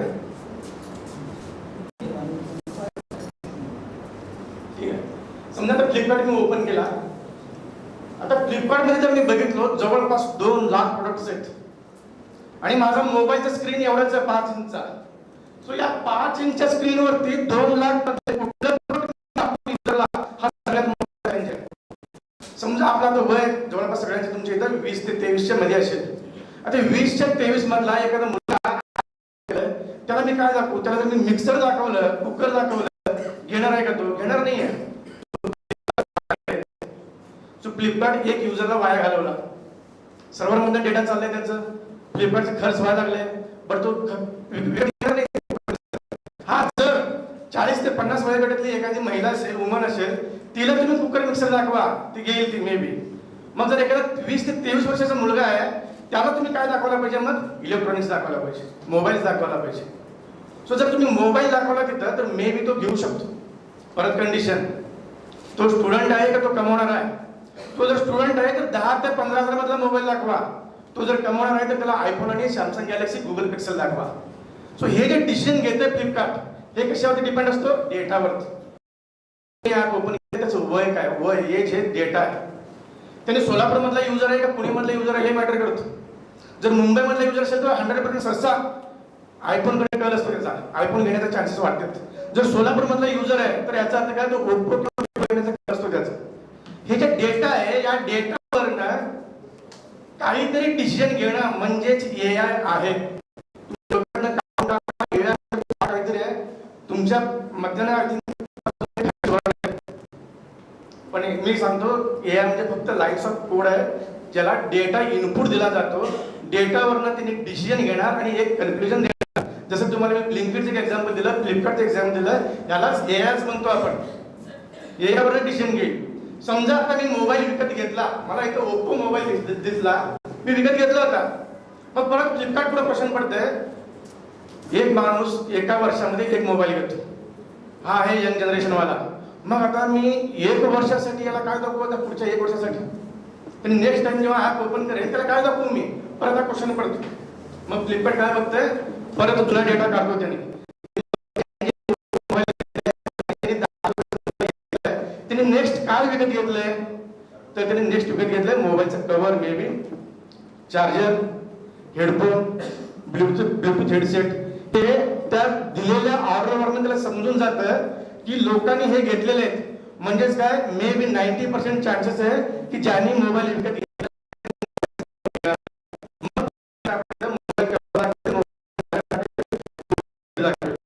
हे आहे एआय. बट माझा आजचा टॉपिक आहे एआय इन क्लाउड कॉम्प्युटिंग असा आहे. तो मी तिकडे येतो. अर्धा तासामध्ये कव्हर करणं फार अवघड आहे, मी प्रयत्न करेन. दुसरा आहे आता क्लाउड कॉम्प्युटिंग हा वर्ड आहे. क्लाउड कॉम्प्युटिंग म्हणजे काय ते बघायला पाहिजे आपल्याला. कोणी सांगू शकेल क्लाउड कॉम्प्युटिंग काय आहे? परत फॅन्सी वर्ड आपल्याला काहीतरी वाटतं परत. हे बघा, कन्सेप्ट जोपर्यंत क्लिअर होत नाही ना काही अर्थ नाही. तुम्ही जर असं गप बसणार असाल एआय आणि क्लाउड कॉम्प्युटिंग म्हणल्यानंतर. हा बोला. क्लाउड कॉम्प्युटिंग म्हणजे जे आपला डेटा आहे तो आपण ऑनलाईन स्टोअर करू शकतो. चुकीचं उत्तर आहे.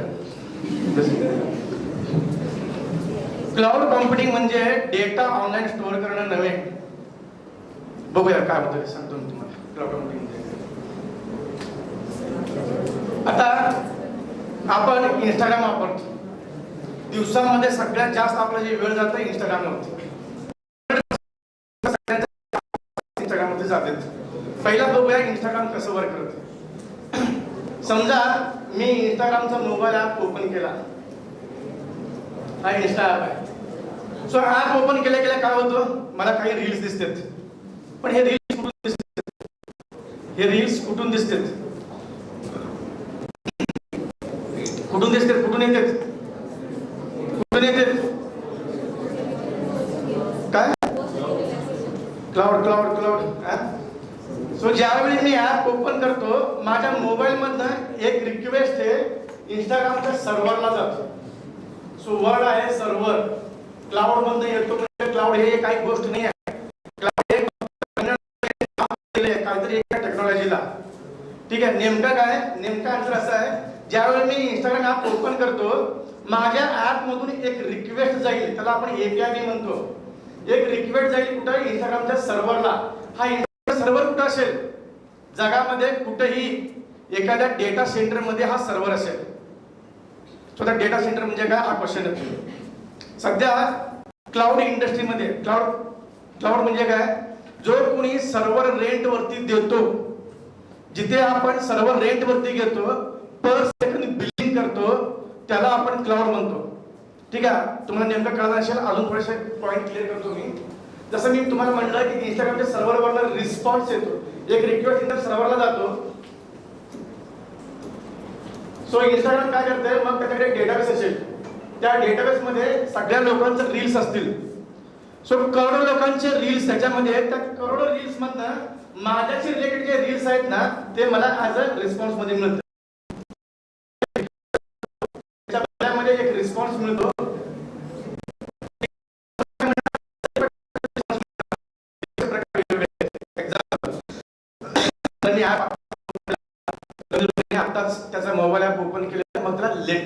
दाखव, हा एक रिक्वेस्ट झाला. समजा मी स्क्रोल केलं, सो आता त्याला पुढचे 4-5 रील्स दाखव. अजून स्क्रोल केलं, आता ह्याच्या पुढचे 4-5 रील्स दाखव. समजा मी लाईकला क्लिक केला, त्यांनी लाईक करतोय एकाला, दुसऱ्या ज्याच्या पोस्टला लाईक केलेलं आहे त्याचा लाईकचा काउंट वाढव.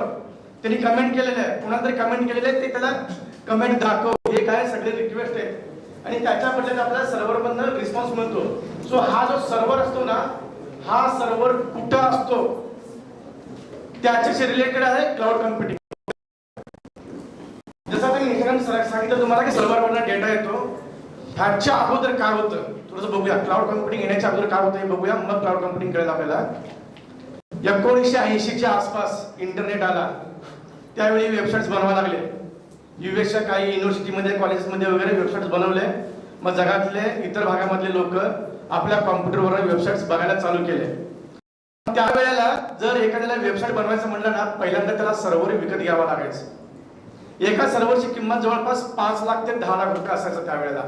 समजा मी 2 GB रॅमचं एक सर्व्हर विकत घ्यायचं म्हटलं तर मला जवळपास 5 लाख, एक सर्व्हर विकत घ्यायचं म्हटलं की 10 लाख रुपये पडायचे. मग ज्या कंपनीला किंवा ज्या बिझनेस वाल्याला ते वेबसाईट बनवायचं त्याला पहिल्यांदा 5 ते 10 रुपये सर्व्हर घालावं लागायचं. मग ते सर्व्हर ऑर्डर दिल्यानंतर 10-15 दिवसांनी येणार. त्यावेळेला IBM सगळ्यात मोठी कंपनी होती जे सर्व्हर बनवायचं. ऑर्डर दिल्यानंतर 10-15 दिवसांनी सर्व्हर येणार. मग सर्व्हर आल्यानंतर परत त्याला आपल्या ऑफिसमध्ये एका रूम मध्ये ठेवावा लागायचा. AC असायला पाहिजे, त्या सर्व्हरला सांभाळायला एक माणूस असायला पाहिजे. सो नेहमी काय फॉल्ट आला तर माणूस पाहिजे तिथं. आणि सर्व्हर काय 24/7 चालू असायला पाहिजे तो सर्व्हर, 24 तास. का? त्या सर्व्हरवरती आपला वेबसाईट आहे किंवा ऍप आहे. जगामधनं कोणीही माणूस रात्री 2 वाजता 3 वाजता तो वेबसाईट बघू शकतो. माहिती नाही आपल्याला कोण किती वाजता वेबसाईट बघणार आहे, ते ऍप बघणार आहे. सो 24 तास तुम्हाला ते ऍप चालू ठेवावं लागेल. म्हणजेच काय, 24 तास तुमच्याकडे पॉवर सप्लाय पाहिजे, 24 तास तुमच्याकडे इंटरनेट पाहिजे. बट समजा 24 तास पॉवर सप्लाय आहे, कधी ना कधी जाणारच पॉवर सप्लाय. मग काय, मग त्याला अल्टरनेटिव्ह पाहिजे. अल्टरनेटिव्ह म्हणजे काय, 2 वेगवेगळ्या सबस्टेशन कडनं पॉवर आलं पाहिजे तिथे.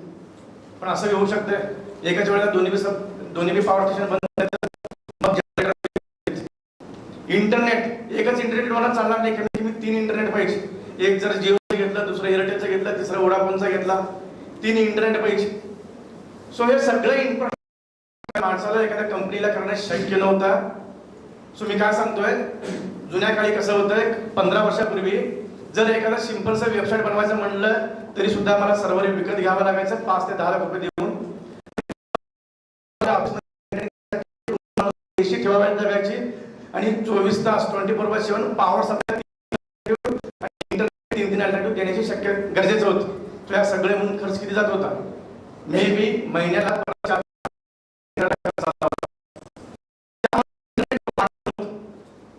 मग या वेळेला जेफ बेझोस, जे अमेझॉन ऑनलाईन शॉपिंग ऍप आहे, त्याचा ओनरनं समजून घेतलं की इंटरनेटमध्ये ताकद भरपूर आहे. दिलं तर लोक स्वतःचे वेबसाईट्स बनवतील, मग हे जग फार पुढे वाढू शकतंय. मग त्या जेफ बेझोसनं काय केला, सो त्यांनी आता स्वतःचे डेटा सेंटर्स बनवायला सुरू केले. त्याने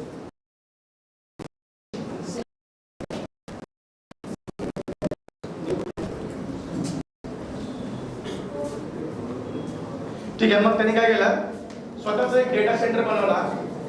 तिथे त्यांनी लाखो सर्व्हर्स स्वतः तयार केले. लाखो सर्व्हर्स त्यांनी कुठून तरी इन्व्हेस्टमेंट घेतला, फंड उचलला, लाखो सर्व्हर्स घेतले.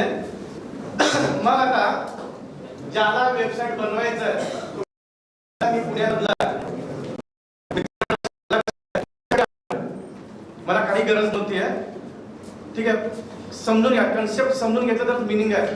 तुमच्या मास्टर लोकांनी एवढा त्रास घेऊन जे केलेत ना, ते तुम्हाला कळण्यासाठी समजावं म्हणून केलेले.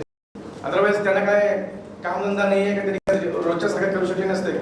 कशाला एवढं सगळं उठाठोप करायचं, कशाला कॉलेजला खर्चाला लावायचं. ऐकून घ्या, एवढे खर्च करताय, कॉलेज खर्च करताय, मी बघा, लक्ष द्या 2 मिनिटं, मे बी जीवन चेंज होईल. ठीक आहे. सो आता इथं सर्व्हर्स आहेत. सो आता मी पुण्यामध्ये एका माणसाला वाटले तर स्वतःचा वेबसाईट बनवायचा आहे, तो US मध्ये असलेल्या या डेटा सेंटर मधला एक सर्व्हर रेंटवरती घेऊ शकतो. म्हणजे रेंटवरती म्हणजे काय, भाड्यानं. तो आता सर्व्हर भाडं देणार. भाडं किती देणार? जेवढ्या सेकंदासाठी त्यांनी सर्व्हर वापरेल तेवढ्याच सेकंदाचं त्यांनी भाडं देणार.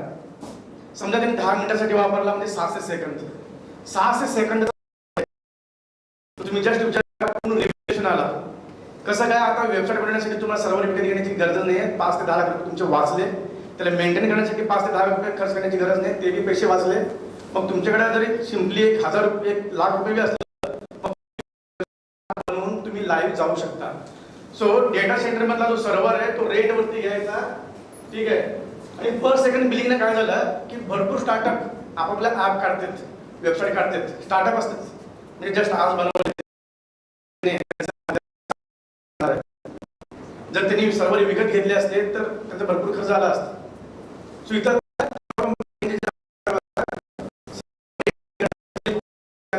त्यांचा भरपूर पैसा वाचतो. तेच पैसा त्यांनी एम्प्लॉईच्या खर्चावरती टाकतील ऍप्लिकेशन वेबसाईट बनवण्यासाठी. आणि काय झंझटच नाही आहे. ठीक आहे.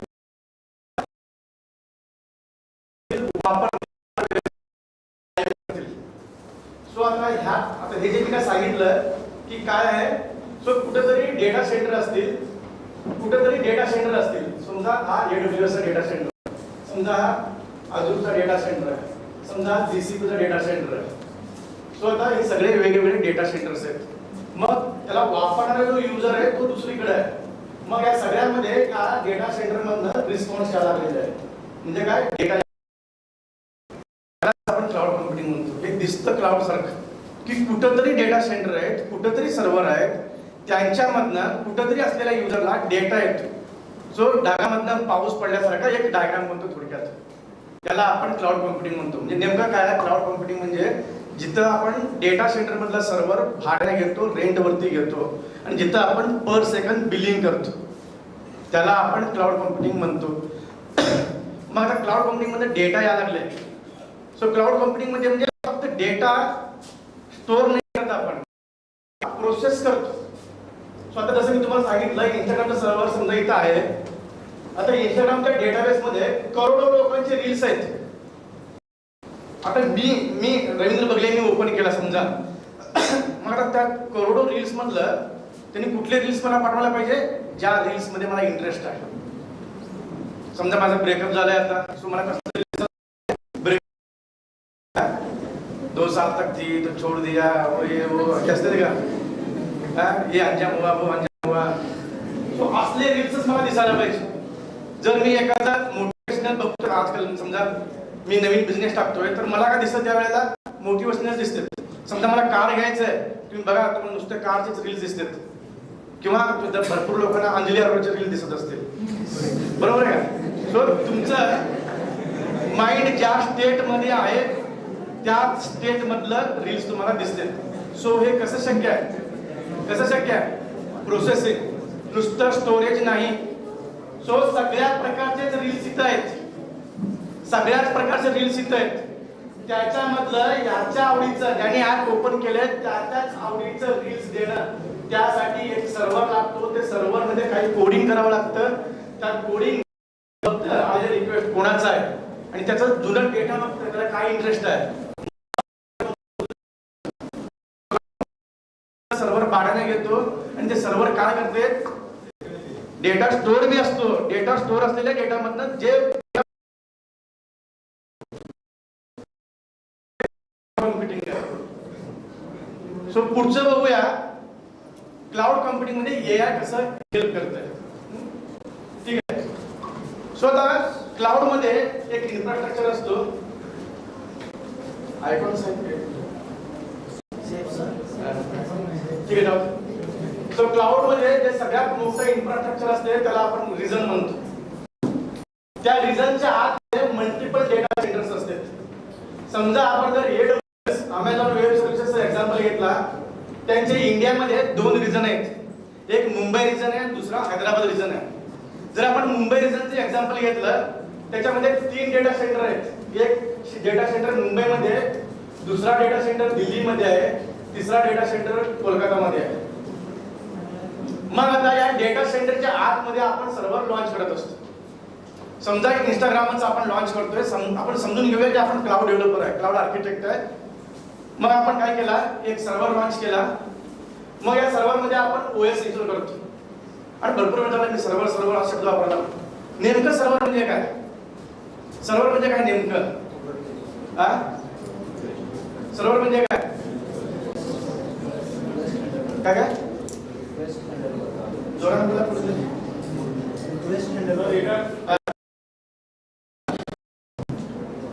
सर्व्हर म्हणजे तुमचं लॅपटॉपच. आपण आपल्या लॅपटॉपला बी सर्व्हर बनवू शकतो किंवा लॅपटॉप बी सर्व्हर असते. लॅपटॉप म्हणजे सर्व्हर, सर्व्हर म्हणजे लॅपटॉप, फक्त नाव वेगवेगळे आहेत त्याला.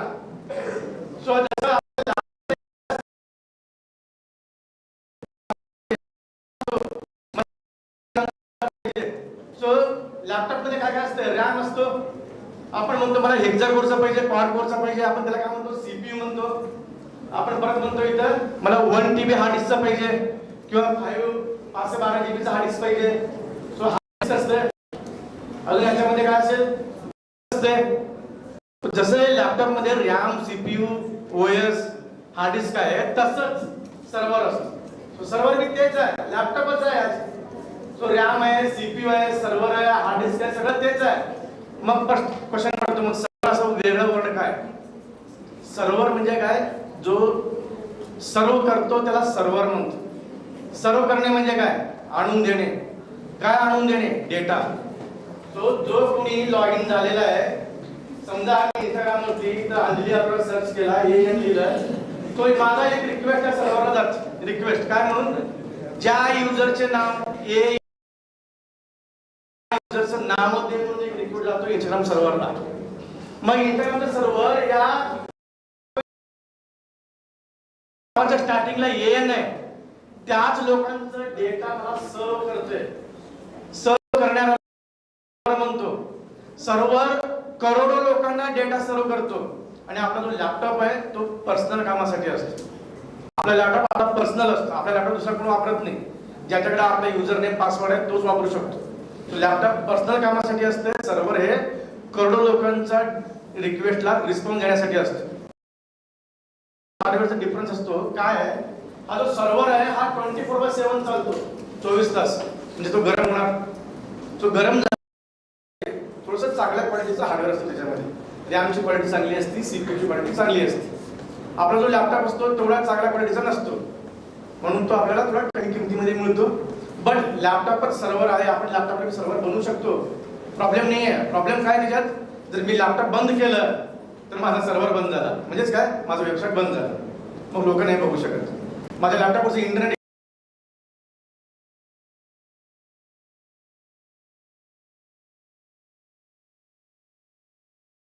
लॅपटॉप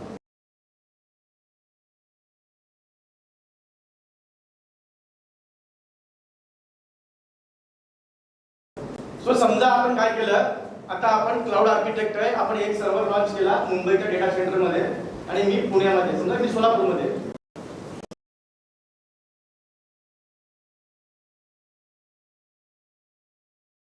नेक्स्ट महिन्यात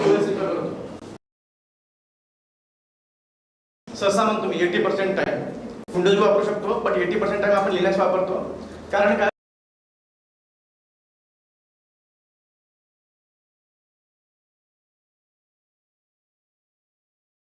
सोर्स. आजपर्यंत तुम्ही ओपन सोर्स शब्द ऐकला असेल. ओपन सोर्स म्हणजे काय? मराठी भाषेत फुकट. फुकट आहे ते ओएस. तो तुम्हाला पैसे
मिनिटामध्ये जर एकाच IP कडनं जर कंटिन्युअस रिक्वेस्ट यायला लागले तर परत तो माणूस नाही आहे, तो हॅकर आहे.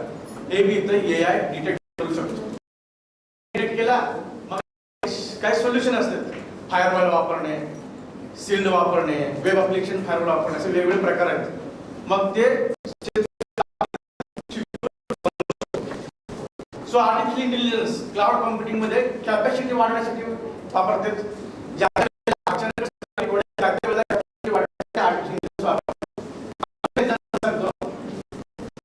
समजा आता दसरा आहे आणि आपण अमेझॉनचं ऑनलाईन शॉपिंग ॲप वापरतो. आता अमेझॉनला माहिती आहे की उद्या दसरा आहे, उद्या सकाळी 6 वाजल्यापासून आपलं सकाळी 6 वाजल्यापासून सेल चालू होणार म्हणजे ट्रॅफिक वाढणारच आहे. सो इथं आपल्या ठेवू शकतो जेणेकरून ट्रॅफिक वाढलं तरी ते सगळं सर्व्हर हँडल. समजा गेल्या शनिवारी 1 करोड लोक ऑनलाईन होते, मग त्याच्या नेक्स्ट सॅटर्डेला 1.2 करोड लोक होते, नेक्स्ट संडेला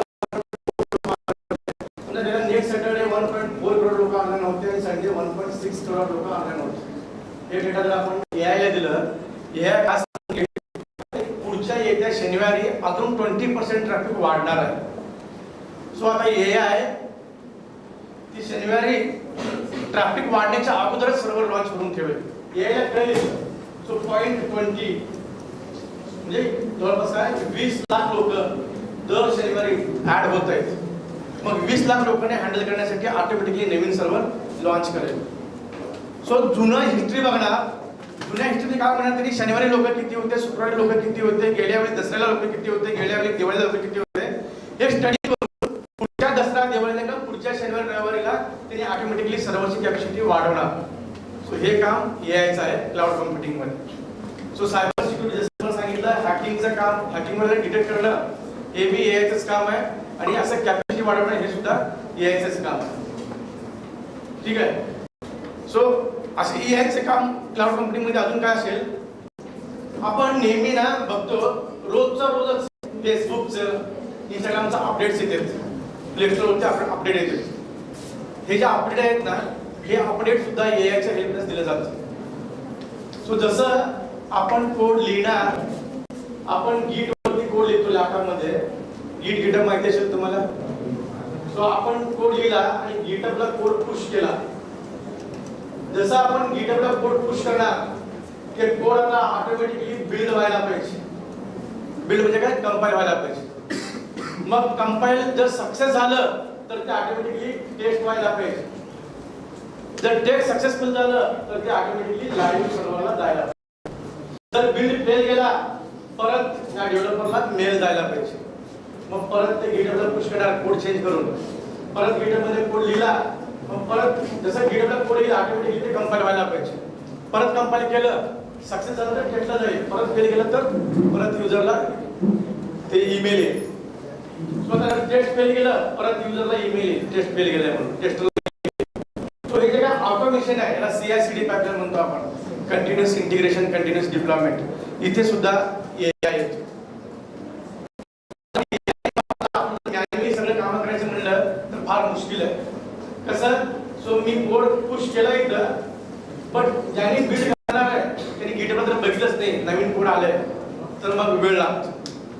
इथे इगोचं काम असते. समजा कोड लिहिणारा एक जण वेगळा आहे, बिल्ड करणारा वेगळा आहे, त्या दोघांमध्ये वादविवाद आहेत. हा म्हणणार त्याने जोपर्यंत सांगा ते तोपर्यंत मी बघणारच नाही. हा म्हणणार मी कशाला त्याला सांगू, माझं काम मी केलं. हे भांडणं ऑफिसमध्ये, कंपनीमध्ये पॉलिटिक्स फार असतो. या पॉलिटिक्समुळं आपण जर मॅन्युअली अपडेट देण्याचा प्रयत्न केला तर एक अपडेट मी 10-15 दिवस जातील.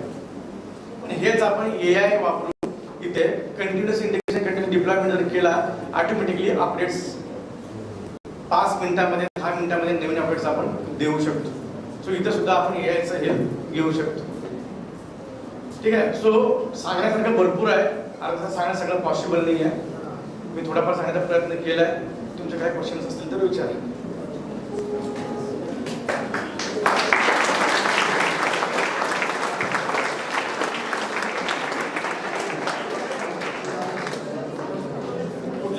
बद्दल काय क्वेश्चन असेल, क्लाउड कम्प्युटिंग बद्दल काय क्वेश्चन असेल, AI बद्दल क्वेश्चन असेल.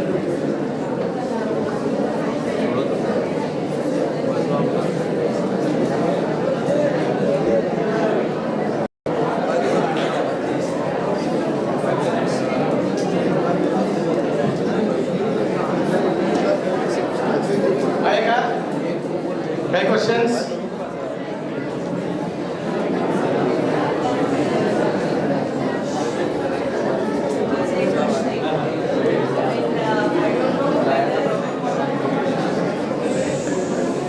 माझा असं प्रश्न आहे, बहुतेक आम्हाला रिलेव्हंट असेल, मुलांना माहीत असेल, पण आज just because an expert has come, I think I should understand this. लोक जे काय रील करतील ते म्हणतात आम्ही आज एवढं कमवतो तेवढं कमवतो. So how does that happen?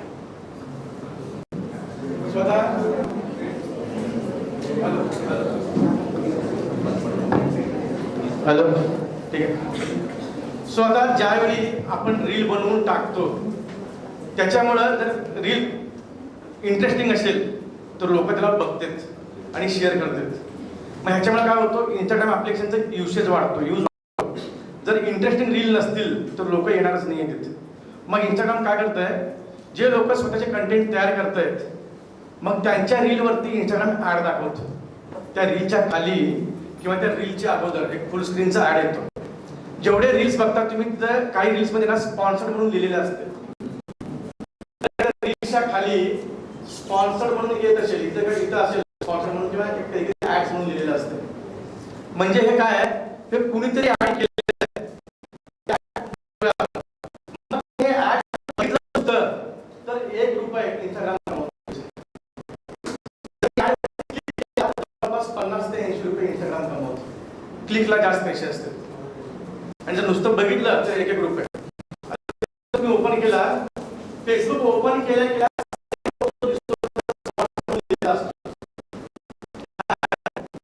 त्याच्यानंतर प्रत्येक चौथा पोस्ट, प्रत्येक फोर्थ पोस्ट हा स्पॉन्सर्ड असतो.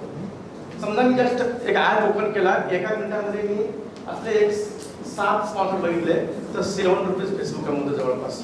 म्हणजे त्याच्यावरती क्लिक केलं गेलं तर त्या क्लिकचे पैसे सहसा रिअल टाइम ठरला जातं, ऑप्शन होतो, त्या स्पेसचा ऑप्शन होत असतो रिअल टाइम मध्ये.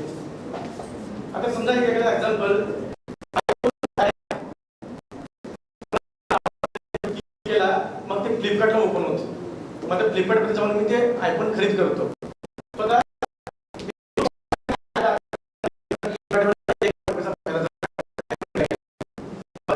फेसबुकवाला त्या फ्लिपकार्टकडनं त्या क्लिकसाठी ₹50 ते ₹70 घेतो. तर $1 आसपास असते. आता ते 50 ते 70 का म्हणतो मी, त्यावेळेला किती लोकांनी या जागेसाठी लिलाव लावला होता, ऑप्शन केला होता, त्याच्यावर त्याची किंमत कळते. संध्याकाळच्या वेळेला असेल तर जवळपास ₹80 मिळतात. तर दुपारच्या वेळेला असेल तर सहसा ₹50 मिळतात. सो हे जे ऍड्स असते, ज्यांना काही विकायचं आहे ते लोक याच्यावरती ऍड करतात. पण हे जे ऍड्स आहेत ना, आपण तयार केलेल्या रील्सवरती इंस्टाग्राम दाखवतो. मग आपण रील्स केल्यामुळं लोक ॲप वापरतात, मग भरपूर रील्स तयार होतात. मग दर 3-4 रील नंतर त्याने एक ॲड टाकतो. जर लोकांनी रील बनवलेच नाही त्याने ॲड टाकणार कुठं, जर नुसत्या ॲड. सो म्हणून जे रील्स बनवत असतात जेवढे व्ह्यूज होते त्याच्यावर. सो सत्य आहे, आजकाल भरपूर लोक रील्सवरनं पैसे कमवतात. माझा बी अकाउंट इनेबल आहे, पण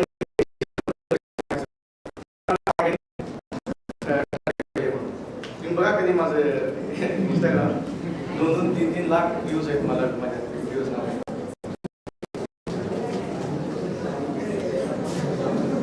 बोला.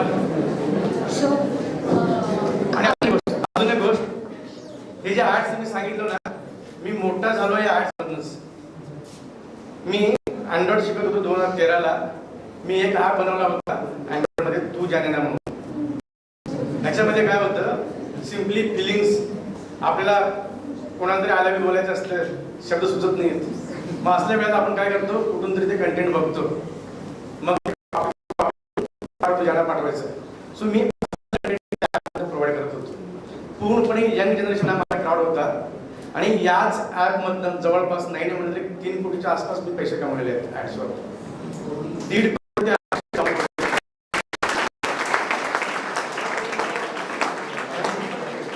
आमचे जवळपास 25 लाख युजर रोज डेली यूज करत होते आणि एका सेकंदाला मे बी जवळपास 6-7 लाख रिक्वेस्ट येत होती आणि महिन्याला 40-40, 50-50 लाखच्या आसपास कमवलेले आहेत. 2014 ते 2019 पर्यंत ॲप चालला. 2019 मध्ये डिसेंबरमध्ये तुम्ही जे सारेगामाला बघता रियालिटी शो, त्यांनी माझ्यावरती केस ठोकला, त्याच्यामुळे ॲप खाली घ्यावं लागलं. त्यांचं एक सॉन्ग 10 सेकंदाचा त्यांचा ऑडिओ माझ्या ॲपमध्ये गेला होता. त्यांना परमिशन न घेता त्यांचा सॉन्ग मी वापरला म्हणून त्यांनी माझ्यावरती केस ठोकला अमेरिकेत. ते DMC कोर्ट असते, त्या कोर्टात त्यांनी डिजिटल कंटेंट कॉपीराईट्समध्ये त्यांनी केस ठोकला आणि मी तो हरलो केस. कारण खरंच गेलं होतं ॲपमधनं, काय करणार, चूक झाली होती. चुकून झालं तर आम्हालाही माहिती नव्हतं. सोलापूरकडची आम्हाला टर्म्स अँड कंडिशन काय माहिती, प्रायव्हसी पॉलिसी काय माहिती, तो टाकून गेलं होतं चुकून. ते गेलं आता. पण त्यांनी सेटलमेंटला बसल्यानंतर 1 कोटी रुपये द्या, तुमचा ॲप मी परत लाईव्ह करतो. पाहिजे तर गेले तर सोड. तरी मी 40 लाखपर्यंत आलो. त्यांनी काही 1 रुपये उतरला नाही, तो ॲप काढून टाकला. नंतर मी परत दुसऱ्या नावानं ॲप टाकला वरती, पण गुगल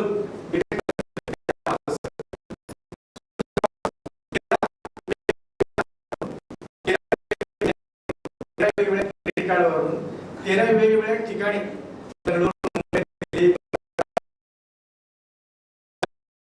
मी ते परत वेगवेगळ्या नावाने टाकण्याचा प्रयत्न केला, पण गुगल परत 2 ते 3 महिन्यामध्ये डिटेक्ट करायचं. परत 10 लाख 15 लाख पर्यंत डाउनलोड यायचे, परत 5-6 लाख रुपये कमवायचो आणि परत ॲप काढून टाकायचं. गुगलनं मला पूर्णपणे बॅन केलं प्ले स्टोरमध्ये. अदरवाईज मी फार मोठा असलो असतो आज.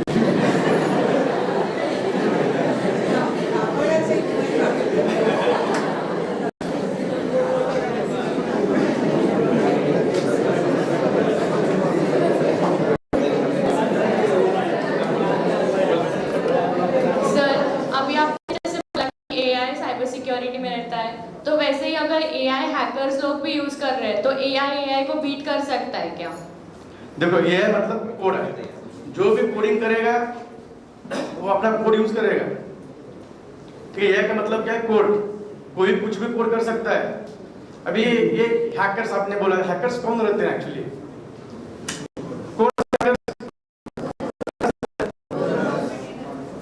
कॉम्पिटिटर्स. अजून हॅकर्स आपलेच असतात, आपण नाही, आपलेच. ठीक आहे. हॅकर्स हे आपलं एक्स बॉयफ्रेंड, एक्स गर्लफ्रेंड,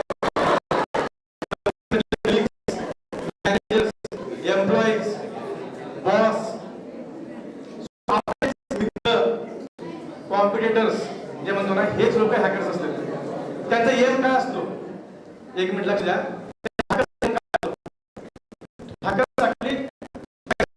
काही लोक असतात ते फार कमी पर्सेंटेजमध्ये असतात. जवळपास 2 ते 3% हॅकर्स हे फक्त पैशासाठी करतात. बाकीचे सगळे हॅकर्स हे सायको असतात. सायको म्हणजे काय, कुठलं तरी दर्द असतो त्यांना, बरोबर आहे. सो सोडून बघू कसं का सोडून गेला मला काय. सो तुमचा मोबाईल ॲप हॅक केला जातो. किंवा सायको अजून काय, तो माझा मित्र होता, आम्ही दोघांनी ॲप बनवला होता, तो वेगळा झाला, त्यांनी वेगळा ॲप बनवलं, माझ्याकडनं सगळं शिकले आणि तो आज हॅक करतोय. सो कुठल्या तरी गोष्टीचा त्याचा बदला घेण्यासाठी हे हॅकर बनते. पैशासाठी जे हॅकिंग केलं जातं ना, लय मोठ्या लेवलचं हॅकिंग लागतो त्याला, म्हणजे फार एक्सपर्ट लागतो. कारण बँकावाले जे आहेत हे सगळे सहसा सिक्युअर बनवलेले असतात. 100% सिक्युअर कुठलाच नाही आहे, पण तसले हॅक करण्यासाठी फार एक्सपर्टीज लागतं. पण तसले हॅकर्स कमी असतात, बाकीचे हॅकर्स जास्त असतात. सो हॅकर्स म्हणजे काय, कोणी यूज करू शकतो. सो सध्या चालू आहे तेच, तसं होतंय आता. तुम्ही जाणताना नेटफ्लिक्सवरचा वेब सिरीज बघितला असेल. सो कसं लोक पैसे काढण्यासाठी काय काय करतात, एखादा लिंक येतंय, लिंकला क्लिक केलं पेमेंट जातो, किंवा लिंकला क्लिक केलं तुमच्या ॲपमध्ये ॲप इन्स्टॉल होतो, मग त्या ॲपमधनं तुमचा फोटोज व्हिडिओज वगैरे जाते. सो हे म्हणजे काय, कोड कुणी बी लिहू शकतं, पण लिहिण्यामागे काहीतरी पर्पज असतो. मग त्याने आपला करण्यासाठी कोड लिहितो, पण पुढे जाऊन तो सापडू शकतो.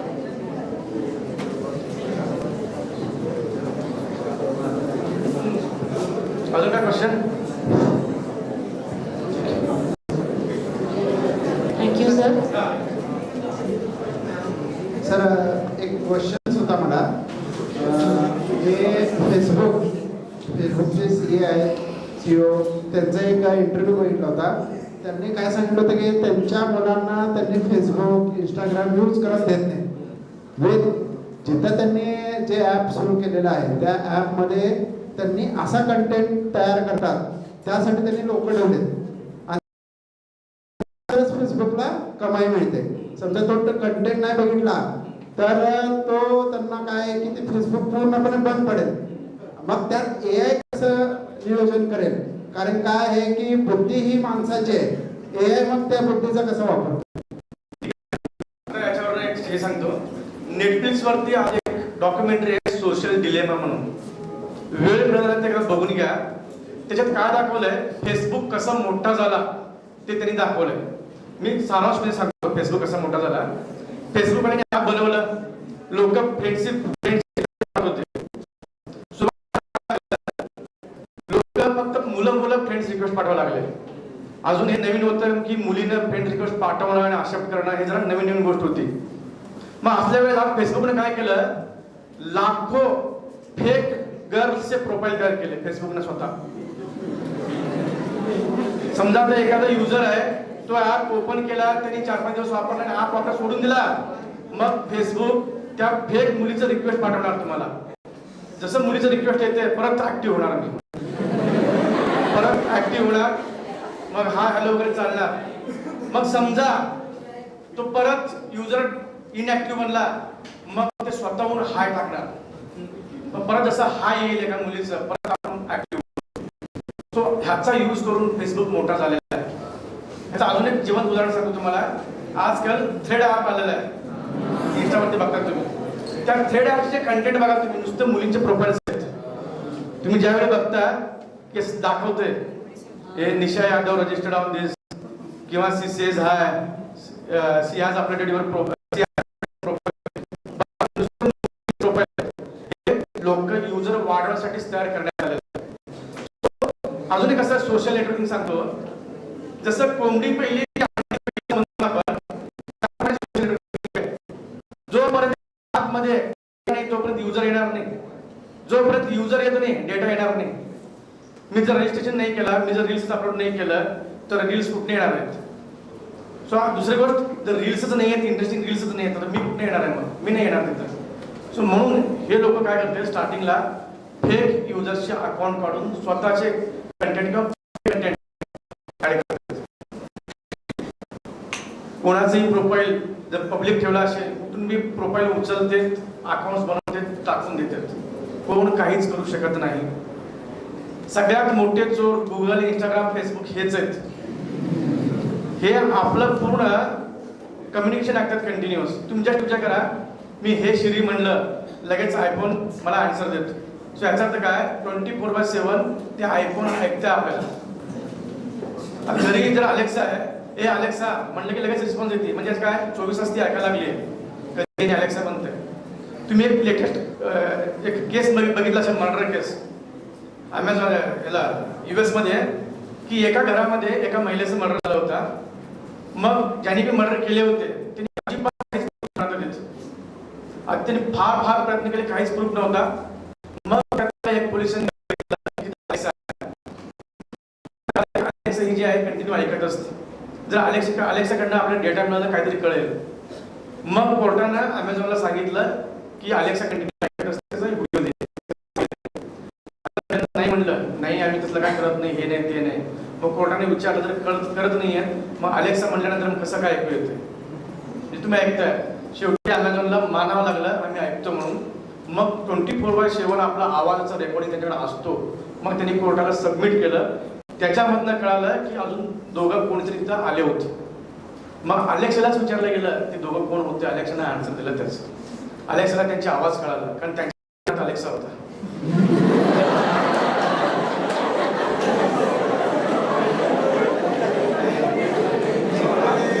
अलेक्सा आपल्याला आवाजाने ओळखते. मग त्यांच्या बी घरात अलेक्सा असल्यामुळे अमेझॉनच्या डेटाबेसमध्ये त्यांचा आवाज मिळाला. ते जे कोणी मर्डर करायला आले होते त्यांनी जे काय बोलले होते तिथं ते सगळं काय रेकॉर्डेड होतं. हे तुम्ही बघू शकता यूट्यूबमध्ये सगळीकडे हा आहे, याचा व्हिडिओ आहे, त्याचं रिलेटेड आर्टिकल आहे. सो इथं AI काय करेल, इथं AI ऍक्च्युली डेटा चोरी करायला सेल्फ करायला लागले. आपण जसं मी म्हणलं, आता तुम्ही बघा अजून एक गोष्ट ऐका, थोडंसं ऐका. तुम्ही आता दोघे मित्र आहेत समजा, मोबाईल बाजूला ठेवा, काही सर्च बी केला नाही तुम्ही, तुमच्याशी बोला, अबे नवीन iPhone 16 आलाय मला घ्यायचं, मराठीमध्येच बोला तुम्ही. थोड्या वेळाला मोबाईल ॲप ओपन करा, iPhone 16. सो तिने ऐकायला लागलेत. मग ते AI उलट त्यांना हेल्प करायला आहे, आपला डेटा चोरी करायला AI हेल्प करायला आहे. बट चांगली गोष्ट काय आहे, याच्याने बिझनेस वाढतो.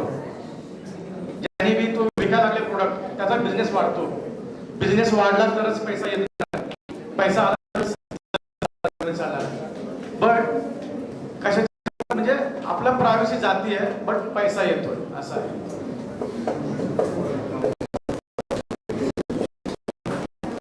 क्वेश्चन आहेत का?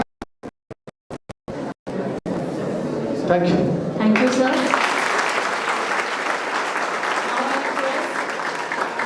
Now I request Pandare sir to propose a vote of thanks.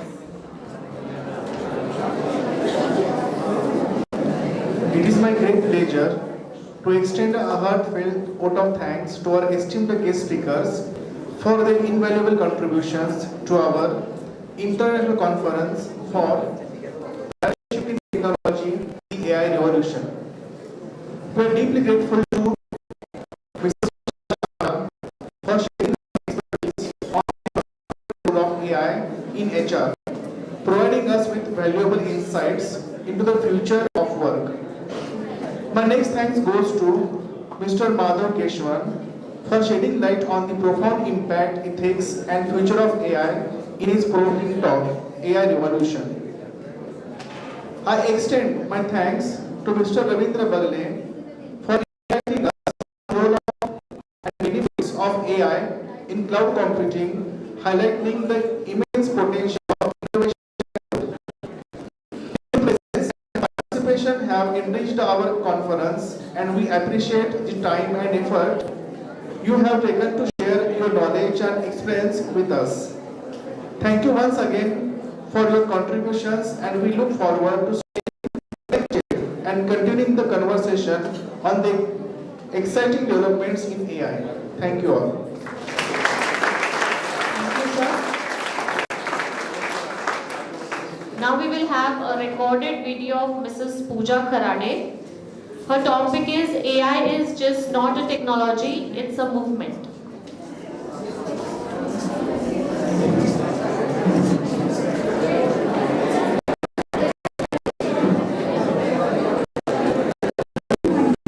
Dear students and respected teachers, thanks for having me here. I'm really excited and honored to talk to you all about the very trending topic, the paradigm shift in technology, the AI revolution. We are at the end of revolution. A revolution in technology, a paradigm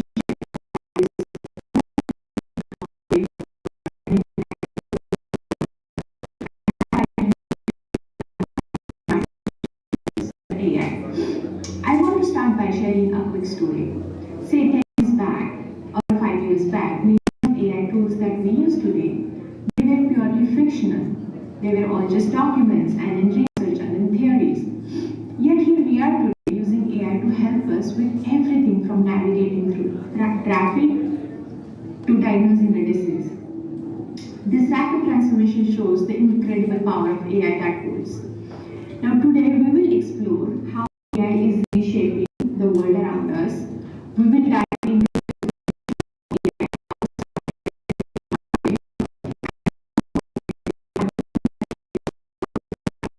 industries,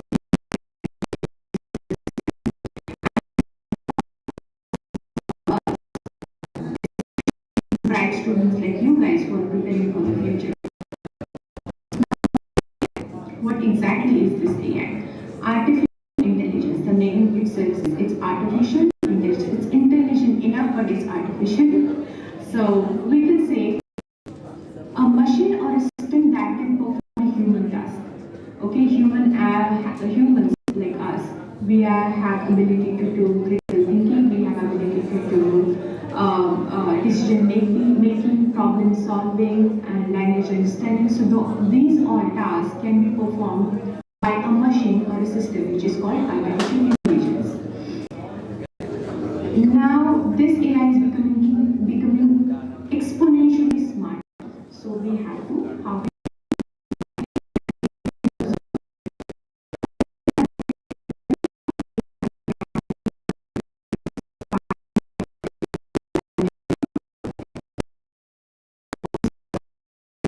back then it was just a theoretical concept, and now today we have evolved and we have highly sophisticated machine learning algorithms. Now these highly sophisticated machine learning algorithms, these are used everywhere.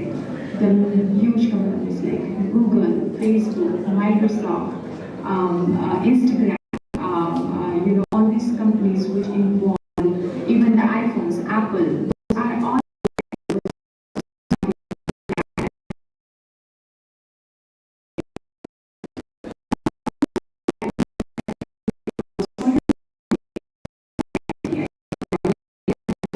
Nano AI is basically it's designed to excel to a specific task. Say you need a new recognition song that you already listen to. Spotify suggests you a new song. So see how artificial intelligence is already analyzing your needs. So that's another example how AI functions.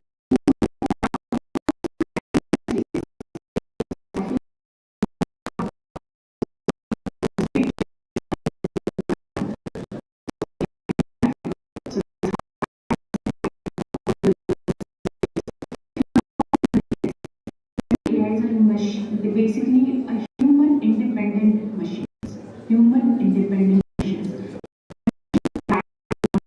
Human assistance at all. They can act like human. For example, self-driven cars. For that reason.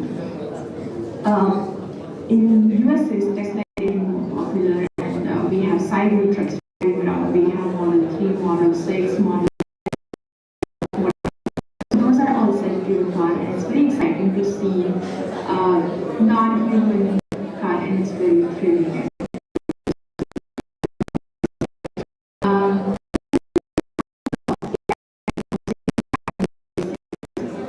I can start with the healthcare sectors. In the field of healthcare, AI is a game changer, I would say. See, I would always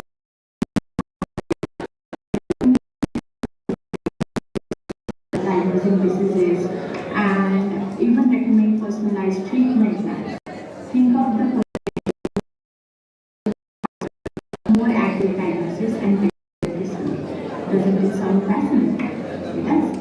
Education. Now, next sector is education. Education is another area. AI-driven tools like personalized learning platforms and virtual tutors are helping students learn at their own pace. Now, previously, like 10 years back, we were already dependent on our teachers for everything.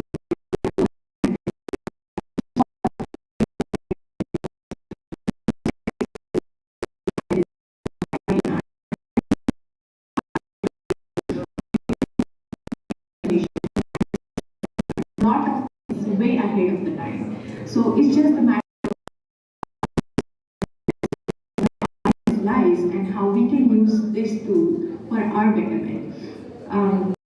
So we can have this tailored education content to suit individual needs, and some people have fast-paced learning, some people have slow-paced learning. Based on that, AI gives you the program, and they can teach you how you can progress in particular interest of topic.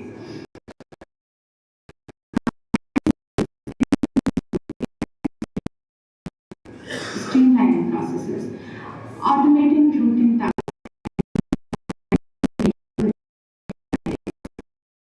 today for fraud detection. So fraud, and then send a notification to the customer who is going to potentially face this fraud. So for the firms, they need to see which company is trading, which market is more value, so that market analysis can be done by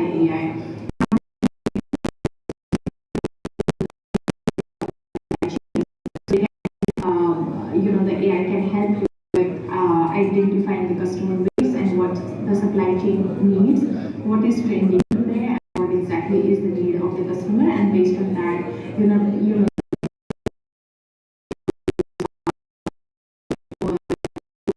supply chain. Now, I want to also talk about the social and the ethical implications of AI.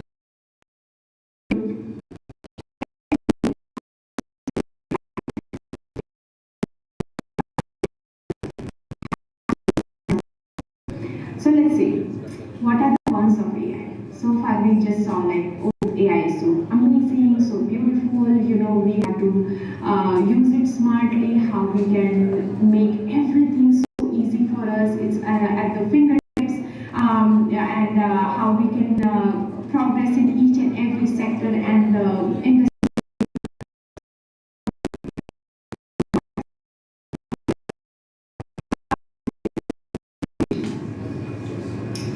so what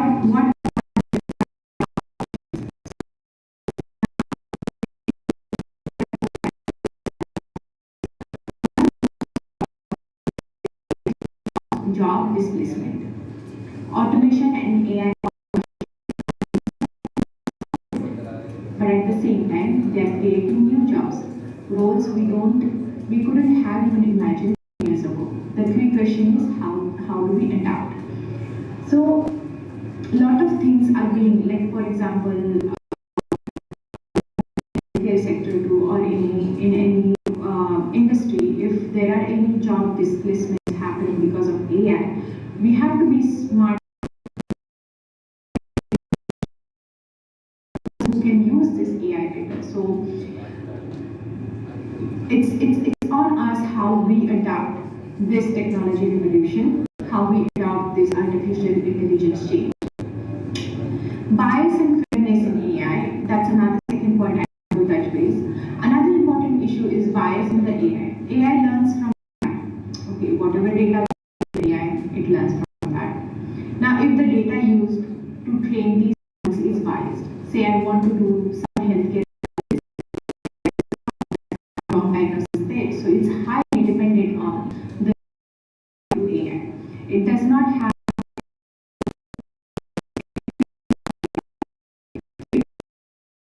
creator. So this is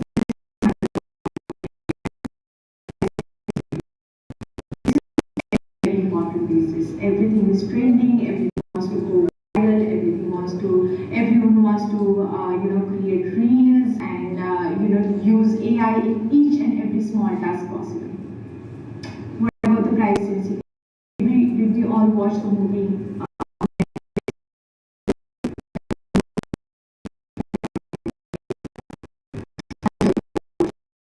does it teach us? So when she was feeling lonely, instead of seeking therapy or any proper diagnosis or proper help, she depended on AI, which was easier. Why? She didn't have to go anywhere. It was free. It was at her fingertips. She didn't even have to get out of the bed.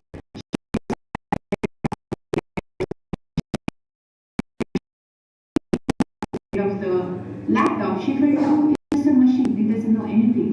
But in reality, her data, her day-to-day life, everything was compromised. Her whole privacy was compromised. So what do we learn from here? How much is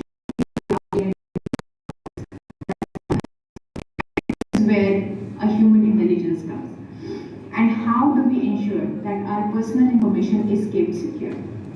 These questions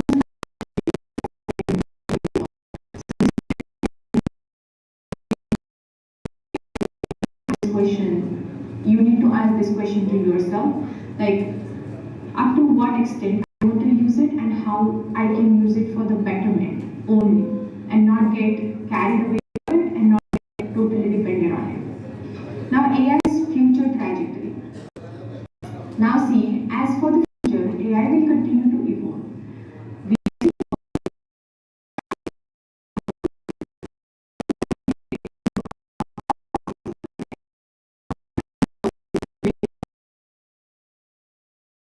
Put the blinds down. Alexa, play this song. Alexa, this AI. Sure. college student come in. Now, this is what expectation is from the future of this generation.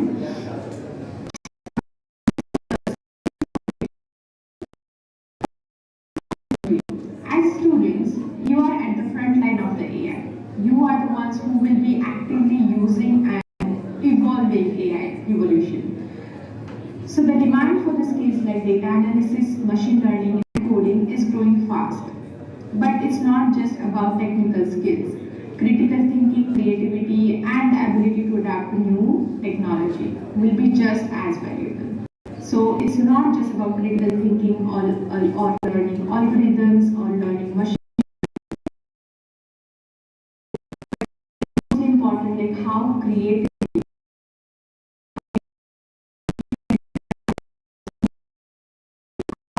efficiently you can make use of it and not get used by it. Now in our everyday life, you don't have to be an AI specialist to be affected by this revolution. We already talked about Alexa. Everyone, even the grandma in my house, she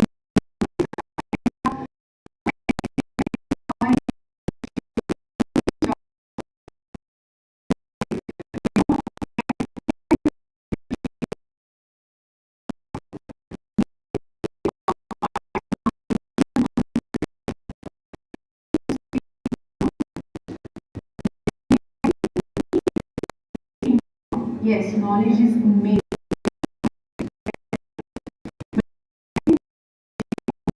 And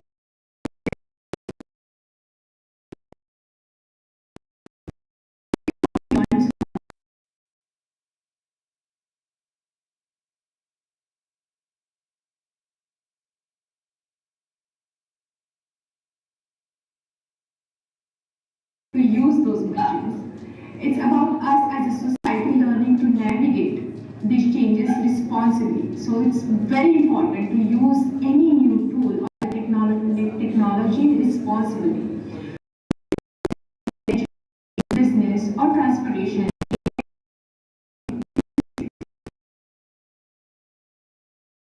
Us how we are adapting it and making it used to create new opportunities and new jobs. Call to action. So my challenge to you all is this. Embrace the AI revolution, curiosity with responsibility. So I want to say if any new challenge or any new change comes, you embrace it, but you embrace it with responsibility. Okay?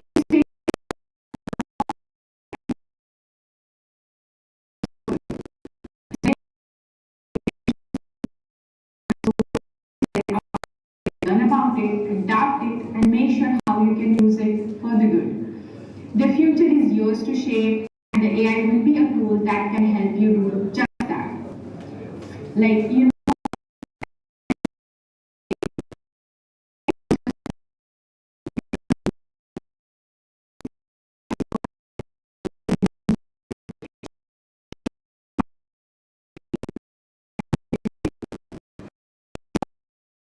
all are part of, and it's something that we have to use responsibly. Thank you again for having me.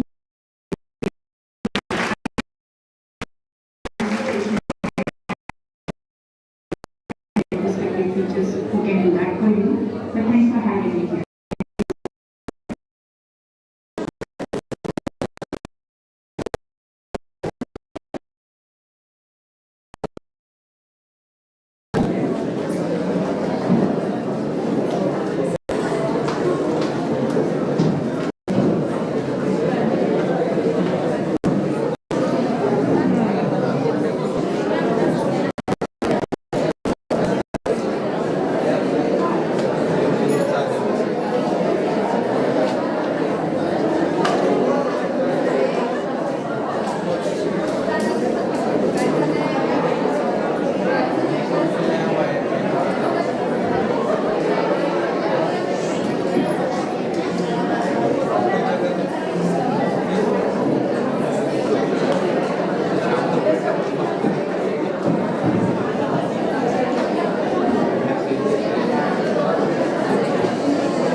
Vaibhavi Gaikwad to introduce Assistant Professor Dr. Darshan Roikar sir.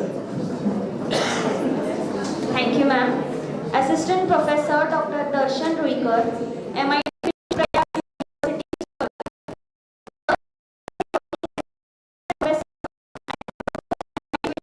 University Solapur, and Program Head for BCA and MCA. He is a co-principal investigator for a 67 lakh DST funded biomedical project.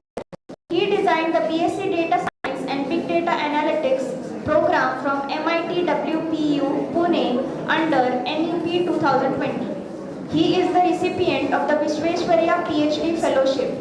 Developed a visuohaptic simulator for psychomotor skill training, recognized for lab-to-land conversion. In algorithms, find automata, compiler design, image processing, machine learning, and data science. Actively involved in curriculum development, innovative teaching, and organizing academic events. He is nominated as Board of Studies member in BCA at KB Patil Autonomous College, Pandharpur.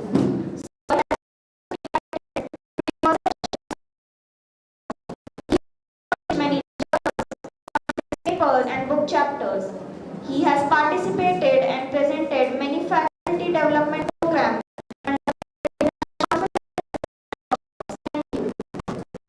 Thank you.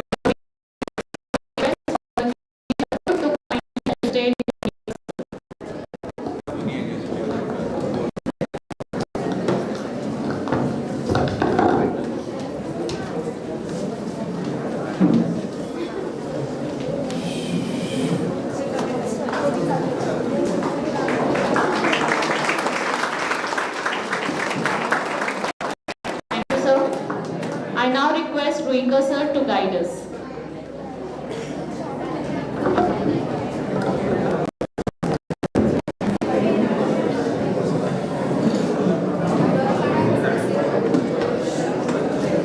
Hello. Hello. Am I audible? How many people?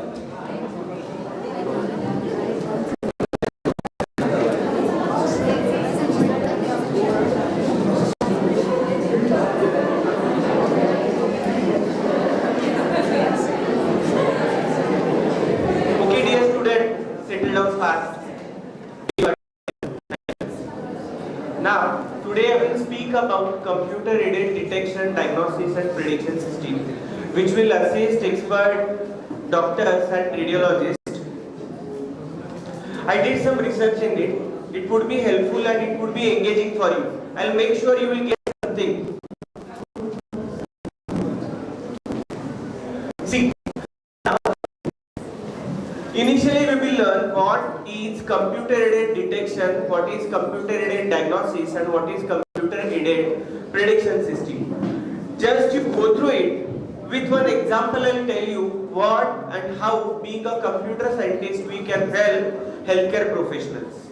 Now, computer-aided detection, it will assist radiologists in detecting abnormalities in medical images. I repeat, it assists majorly the radiologist in detecting abnormalities in the medical imaging. For example, highlighting a noodle or a tumor in medical images. Other way, the computer-aided diagnosis, it will help expert to diagnose particular disease. It will assist them.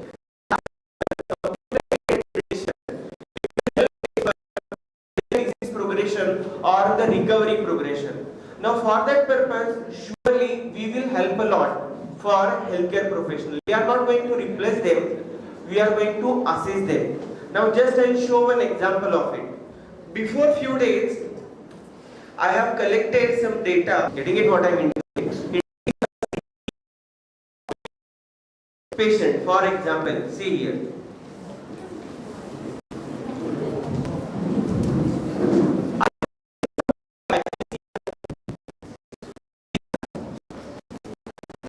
Right? This is nothing but that particular patient is suffering from COVID infection. If in medical image, lung looks like a black, entirely black, because lung is made up of air. The intensity value of air is 0.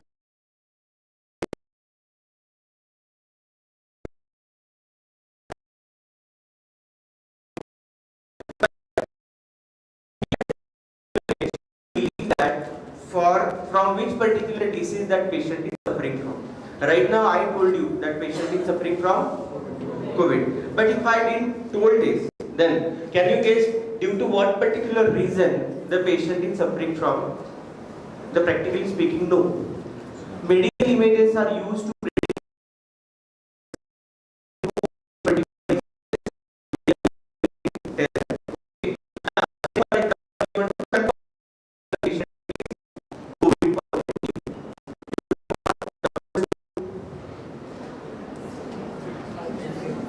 तुम्ही Covid positive आहात हे सांगण्यासाठी डॉक्टरांनी सर्वात सुरुवातीला काय केलं?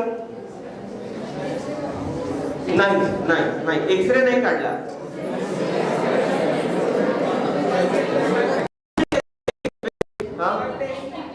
RT-PCR test केली किंवा अँटीजेन टेस्ट केली, right? It means that initially the patient will come across test. First one is either RT-PCR test or second one is antigen test. With the help of that, you will came to know that that particular patient is only suffering from the right. It means that pathological or blood tests are useful for what? They specify the patient is suffering from which particular disease. Whereas, what is its severity? Clearly, your particular organ is suffering from. For that purpose, medical images helps a lot. Here you will get clear picture. Getting it? So, if you want to work in medical image analysis and you want to collect the data, you should have two things. First, which deals with specificity, and second, which deals with severity. To deal with severity, what you need is you need medical images, and to deal with specificity, you need some pathological blood test, pathological test you need, like for example RT-PCR or antigens. Now just you see here, if the patient is normal, the lung will look like this, right? However, if the patient is COVID here,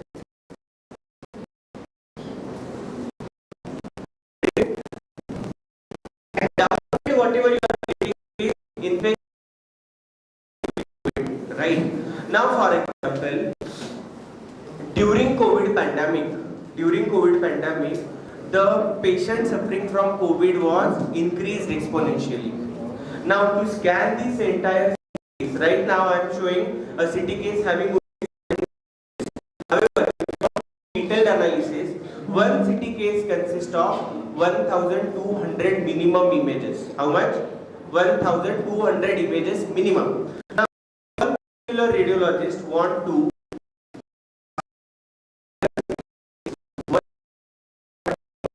15 minutes. Roughly we will consider 15 minutes. Say for example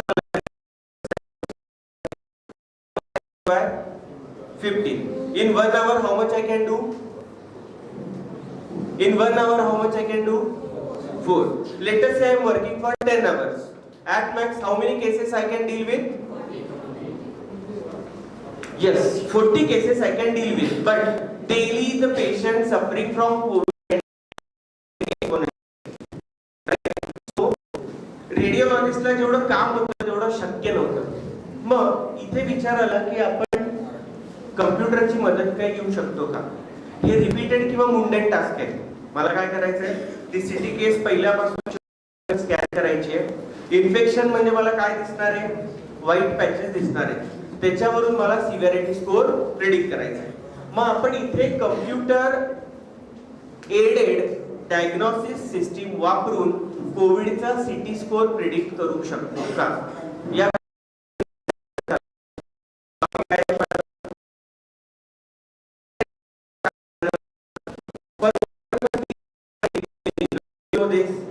now here what we get your lungs are affected by the COVID. Just by keeping this context in mind, now we will proceed further.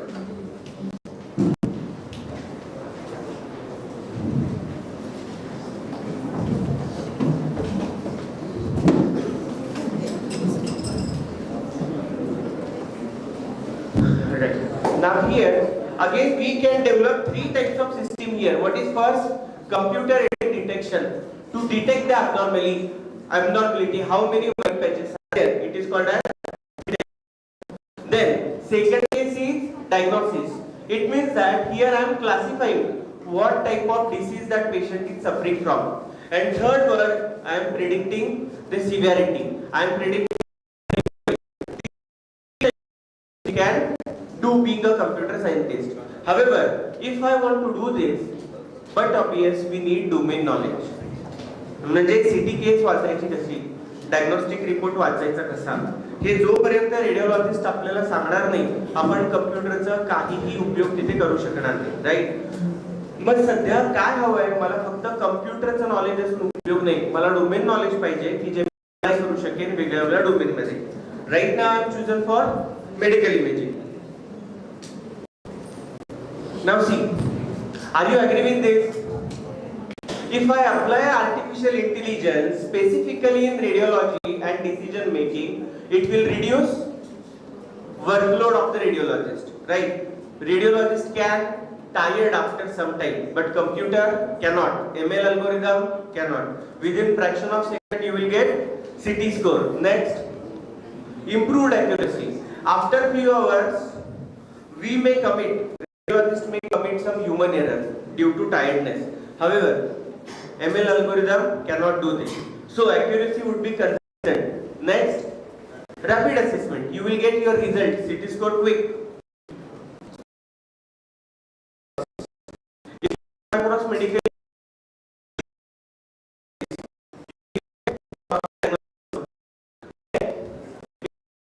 or assist expert to treatment, what treatment could be possible. Research and insight, you will gain something. Right now there is a trend of transfer learning. If your model for the COVID, same model you can use for tuberculosis, same model you can use for lung cancer, because in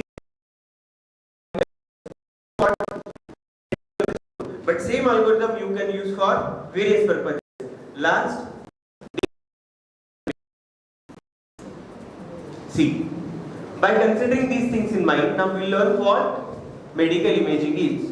Now can I say that one picture says more than 1,000 words? Am I right? Images are always beneficial. Image.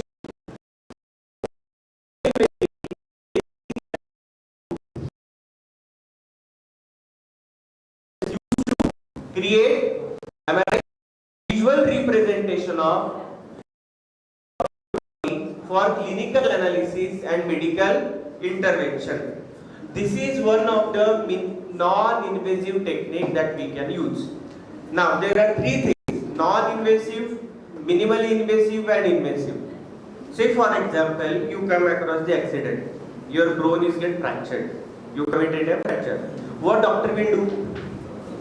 He will open the entire site and then he will perform the operation. It is called as invasive. Minimally invasive means what? Doctor will do only 3 holes, and with the help of 3 holes he will do the surgery. And last one is non-invasive. Without cutting your bone, you will get internal visualization.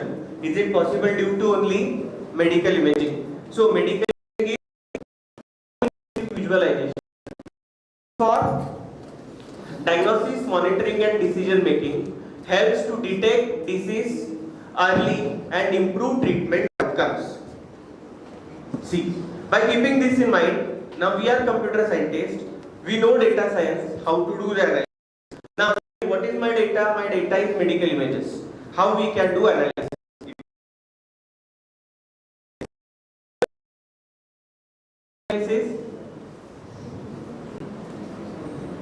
Disease detection, severity prediction, outcome planning. For that purpose we can do this.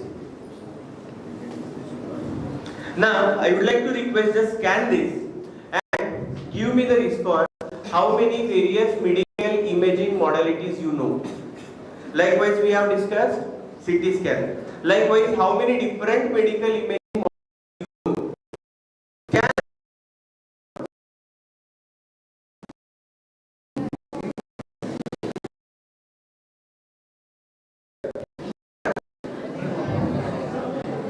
Scan करा आणि response द्या.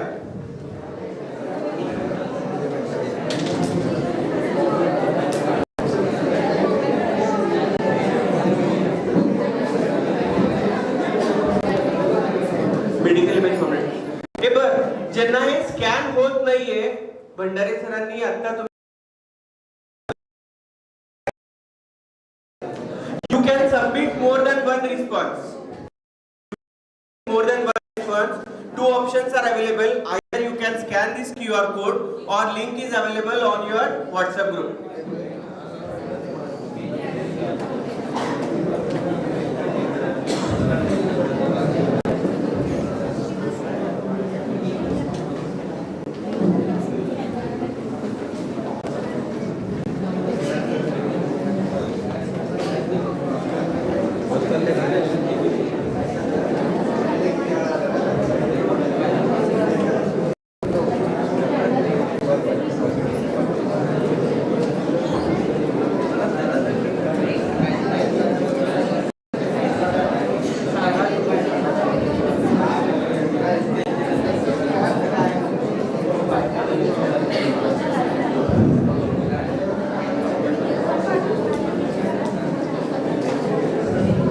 See, Sandhya is not medical imaging.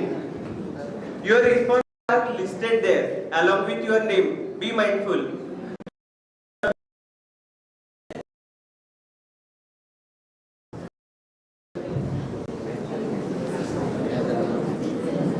Great.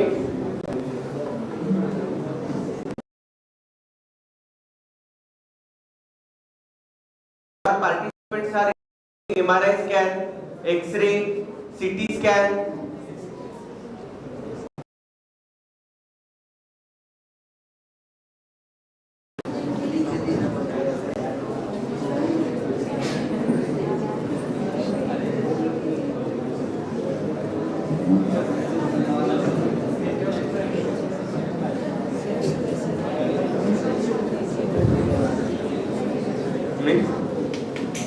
हाँ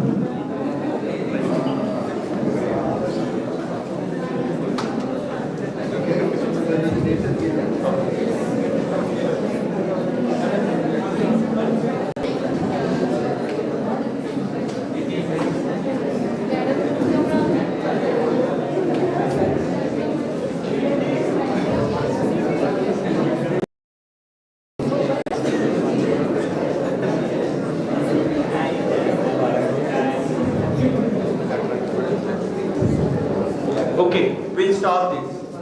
Now see, I have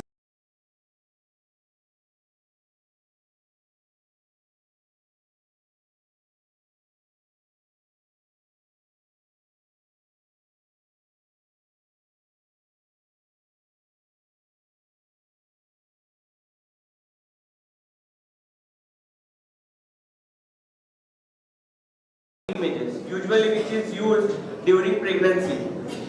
Next, positron emission tomography, PET scan.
व्हायचे 40.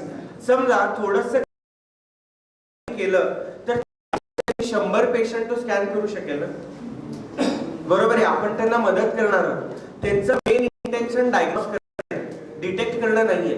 Detect करायला कम्प्युटरचे algorithm आपण लावू शकतो. कुठल्या गोळ्या द्यायच्या, कुठल्या औषधे द्यायच्या, किती वेळ काय करायचं आहे, ह्याच्यासाठी डॉक्टरांना वेळ घालूया.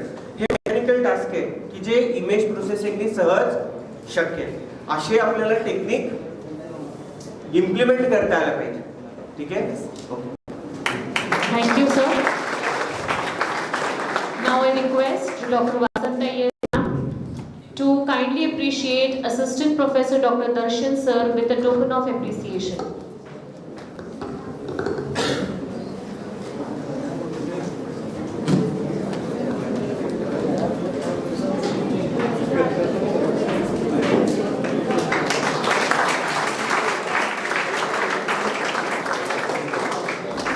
Thank you, ma'am. I call upon Ms. Rishika Upadhyay to introduce Dr. Rushikesh Harkut, sir. Thank you, ma'am. Dr. Rishikesh Harkut, ENT, Head and Neck Surgeon, Solapur. He completed his schooling from Mahesh English and S.R. Chandak English High School. He is the recipient of Adarsh Vidyarthi Puraskar, Solapur, given by Chandak Trust and Maheshwari Pragati Mandal in SC. He completed his MBBS from BJ Government Medical College, Pune. He passed out MS ENT from Hindu Hriday Samrat Balasaheb Thackeray Medical College and Dr. R.N. Cooper Government Hospital, Mumbai. He received first prize for the Best PG Award paper session in Maharashtra State ENT Conference at Mumbai. He also received silver medal in poster presentation and PG quiz in Maharashtra State Conference held at Shirdi. There are many publications in his name in national and international ENT journals. Prospective study of endoscopic tympanoplasty, effect of ambient noise in NICU on infant hearing, treatment of allergic rhinitis by endoscopic procedure. He was a bronze medalist in fencing companionship at national level and also represented India in fencing companionship at Poland. He is represented BJ Medical College at inter-university competition and was a winner. Thank you. Thank you, Rishika. Now I request Sri to kindly present Dr. Rushikesh sir.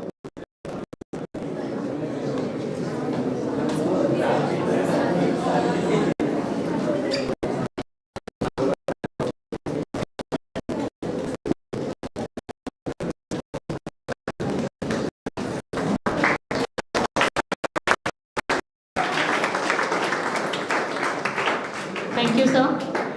Now I request Dr. Rushikesh Harkut to kindly address us.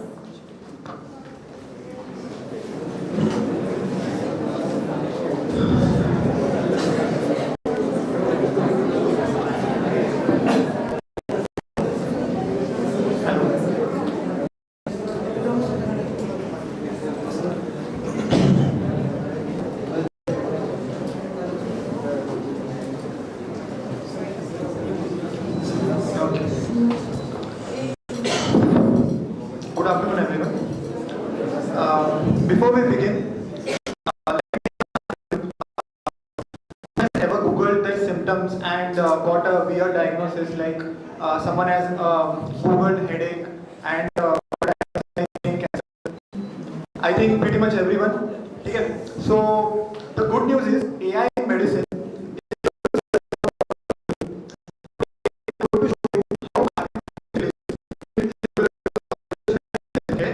not in some far off future, it is doing right now.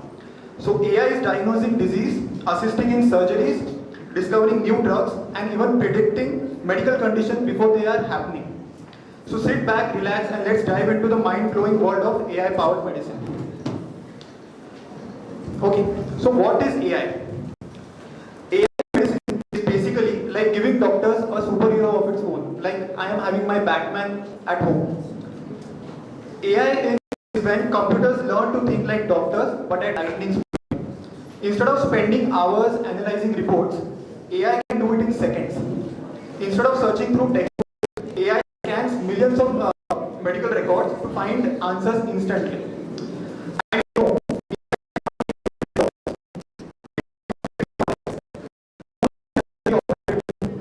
any other experienced surgeon or a robot with a Wi-Fi connection. AI is to help doctors, not replace them. So let's see how. Works in medicine. There are 4 components: machine learning, deep learning, natural language processing, and computer vision. So what is machine learning? It is AI learns from the data to improve accuracy. What we give them, AI analyzes and processes it. What is deep learning? So it is advanced machine learning that mimics the human brain. Natural language processing is basically AI processes medical text and speech. Whatever books and material is available online, it analyzes it and understands the speech.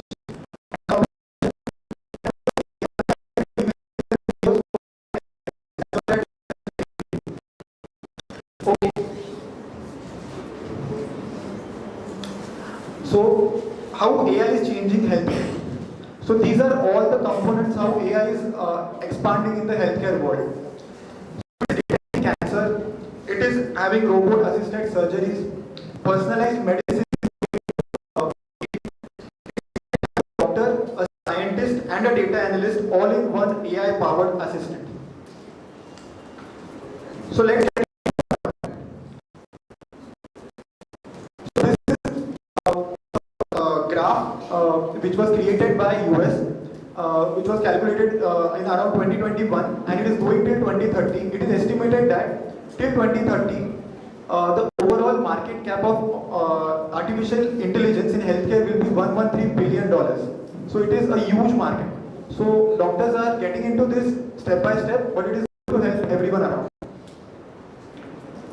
Okay, so first aspect, AI in surgery.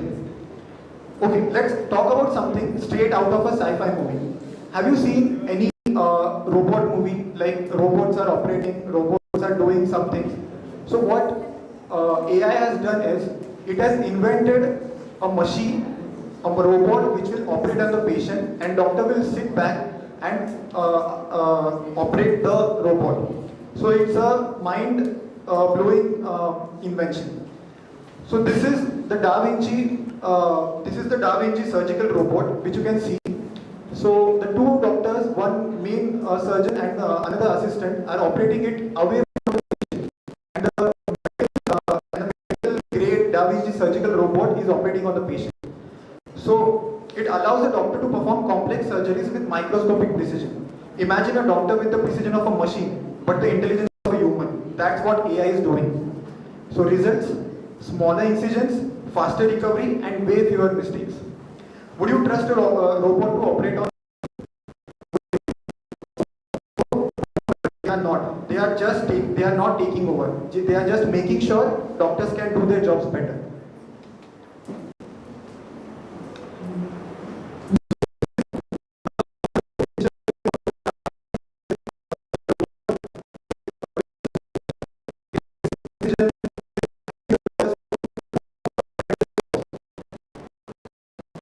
Okay, AI in personalized medicine. What is personalized? Every person on this earth need a personalized goal of treatment. So, artificial intelligence has significantly enhanced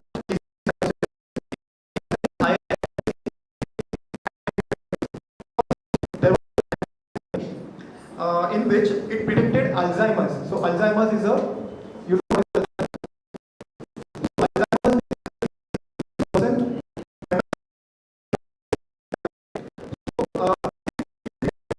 we can start the treatment as soon as possible. So in a Stanford study, Alzheimer's onset years before symptoms, boosting its accuracy, and AI-powered monitoring can detect cardiac issues by analyzing heart rate and blood pressure, enabling early intervention. So these are all the aspects in which personalized medicine will be having a revolution. Monitoring of the patients, AI-powered early detection of diseases, identifying the causal genes, and changing the role of physicians. Okay, so let's doing AI medical imaging. Sir has explained tremendously, beautifully that what AI is doing in radiology. So it's like, imagine this, you go to an X-ray department and instead of waiting weeks for the results, in seconds you get the diagnosis. This is what AI is doing in radiology. So in one of the real breast cancer 5 years earlier than human doctors in some studies. So it's like 5 years of more life we can give to the patient. So next time you get an X-ray, just remember, your bones are probably being analyzed by a very, very smart robot. Okay? Okay, this is a MRI scan of knee, which you can see. So in this is a traditional MRI. What AI will do is, it will calculate millions of images of knee and it will pinpoint you with pinpoint the doctor with probable diagnosis, not the correct diagnosis. It will give you the differential diagnosis, like this could be osteoarthritis, this could be cancer. So the doctor can have his time spared to think of the probable diagnosis. Okay, so AI in drug discovery. You know, whenever new medicines are invented by the pharma companies, it takes 10 to 15 years to develop. AI is cutting that down to months. So AI helped scientists discover an antibiotic that kills superbugs. In COVID-19, AI helped so much in the invention of the vaccine that it cut down the time to something for decades. So imagine if AI could help cure cancer, Alzheimer's, or even the common cold. But do you think common cold could be created, helped by AI? I think nothing can beat our grandmother's ginger tea. So let's not get into this. Okay. So AI in diagnosis and early detection. So let's talk about the biggest challenges in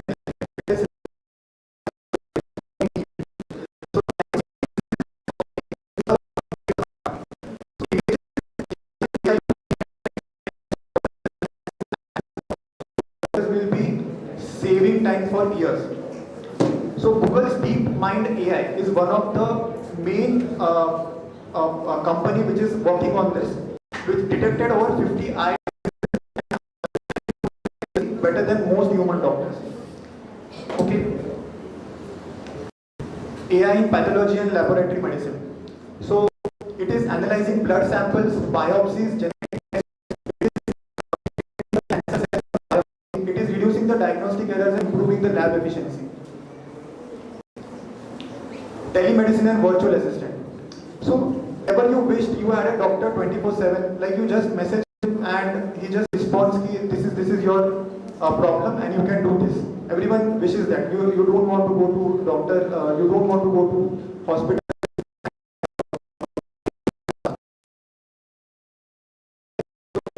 AI-powered chatbots are making that happen. They can answer questions, remind you to take medicines, and even diagnose minor symptoms. But trust me, major symptoms and all are only okay.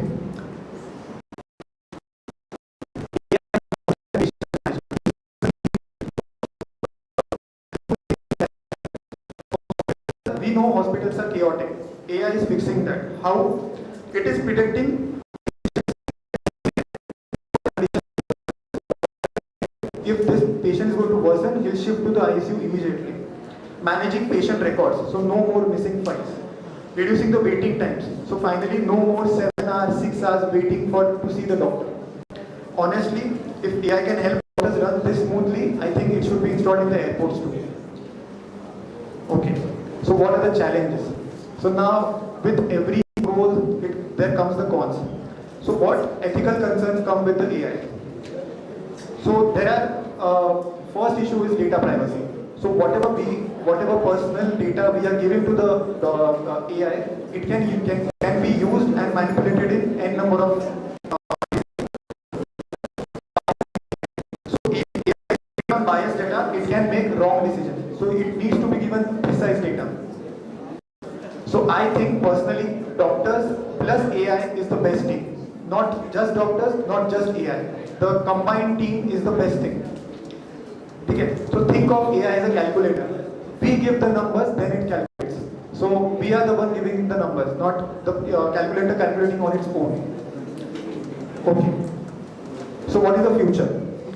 So what's coming next is AI that can predict diseases before you feel symptoms. Wearable AI devices that monitor your health 24/7. Personalized treatment for every patient. No more trial and error medicine. The future is not coming, it is here. So what is the conclusion? AI is not here to replace doctors. It is to make them even better. AI is already saving lives by detecting diseases earlier and helping in surgeries. The future of medicine will be faster, smarter, and more personalized. My final thought about this is AI in medicine is not just about machines. It's about human and technology. It's about giving the doctors the best tools, helping patients get better, and making the impossible possible. Thank you, sir. I now request ma'am to kindly appreciate Dr. Rishikesh sir with the token of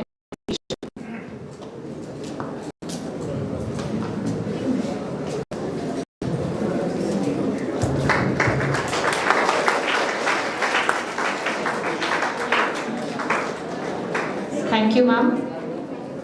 I now request Bandare sir to propose a vote of thanks.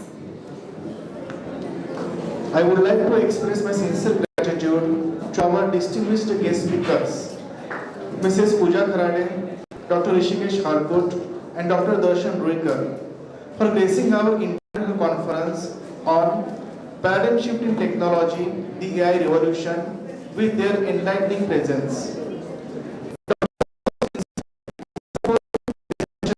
AI in medicine, transforming healthcare for the future, and Dr. Ruikar's expert talk on computer-aided detection, diagnosis, and prediction system, transforming healthcare with AI, have been truly enriching.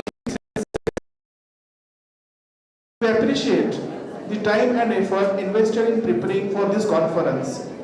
Thank you, Mrs. Kharade, Dr. Harkut, and Dr. Ruikar, for sharing your expertise and inspiring us with the limitless possibilities of AI.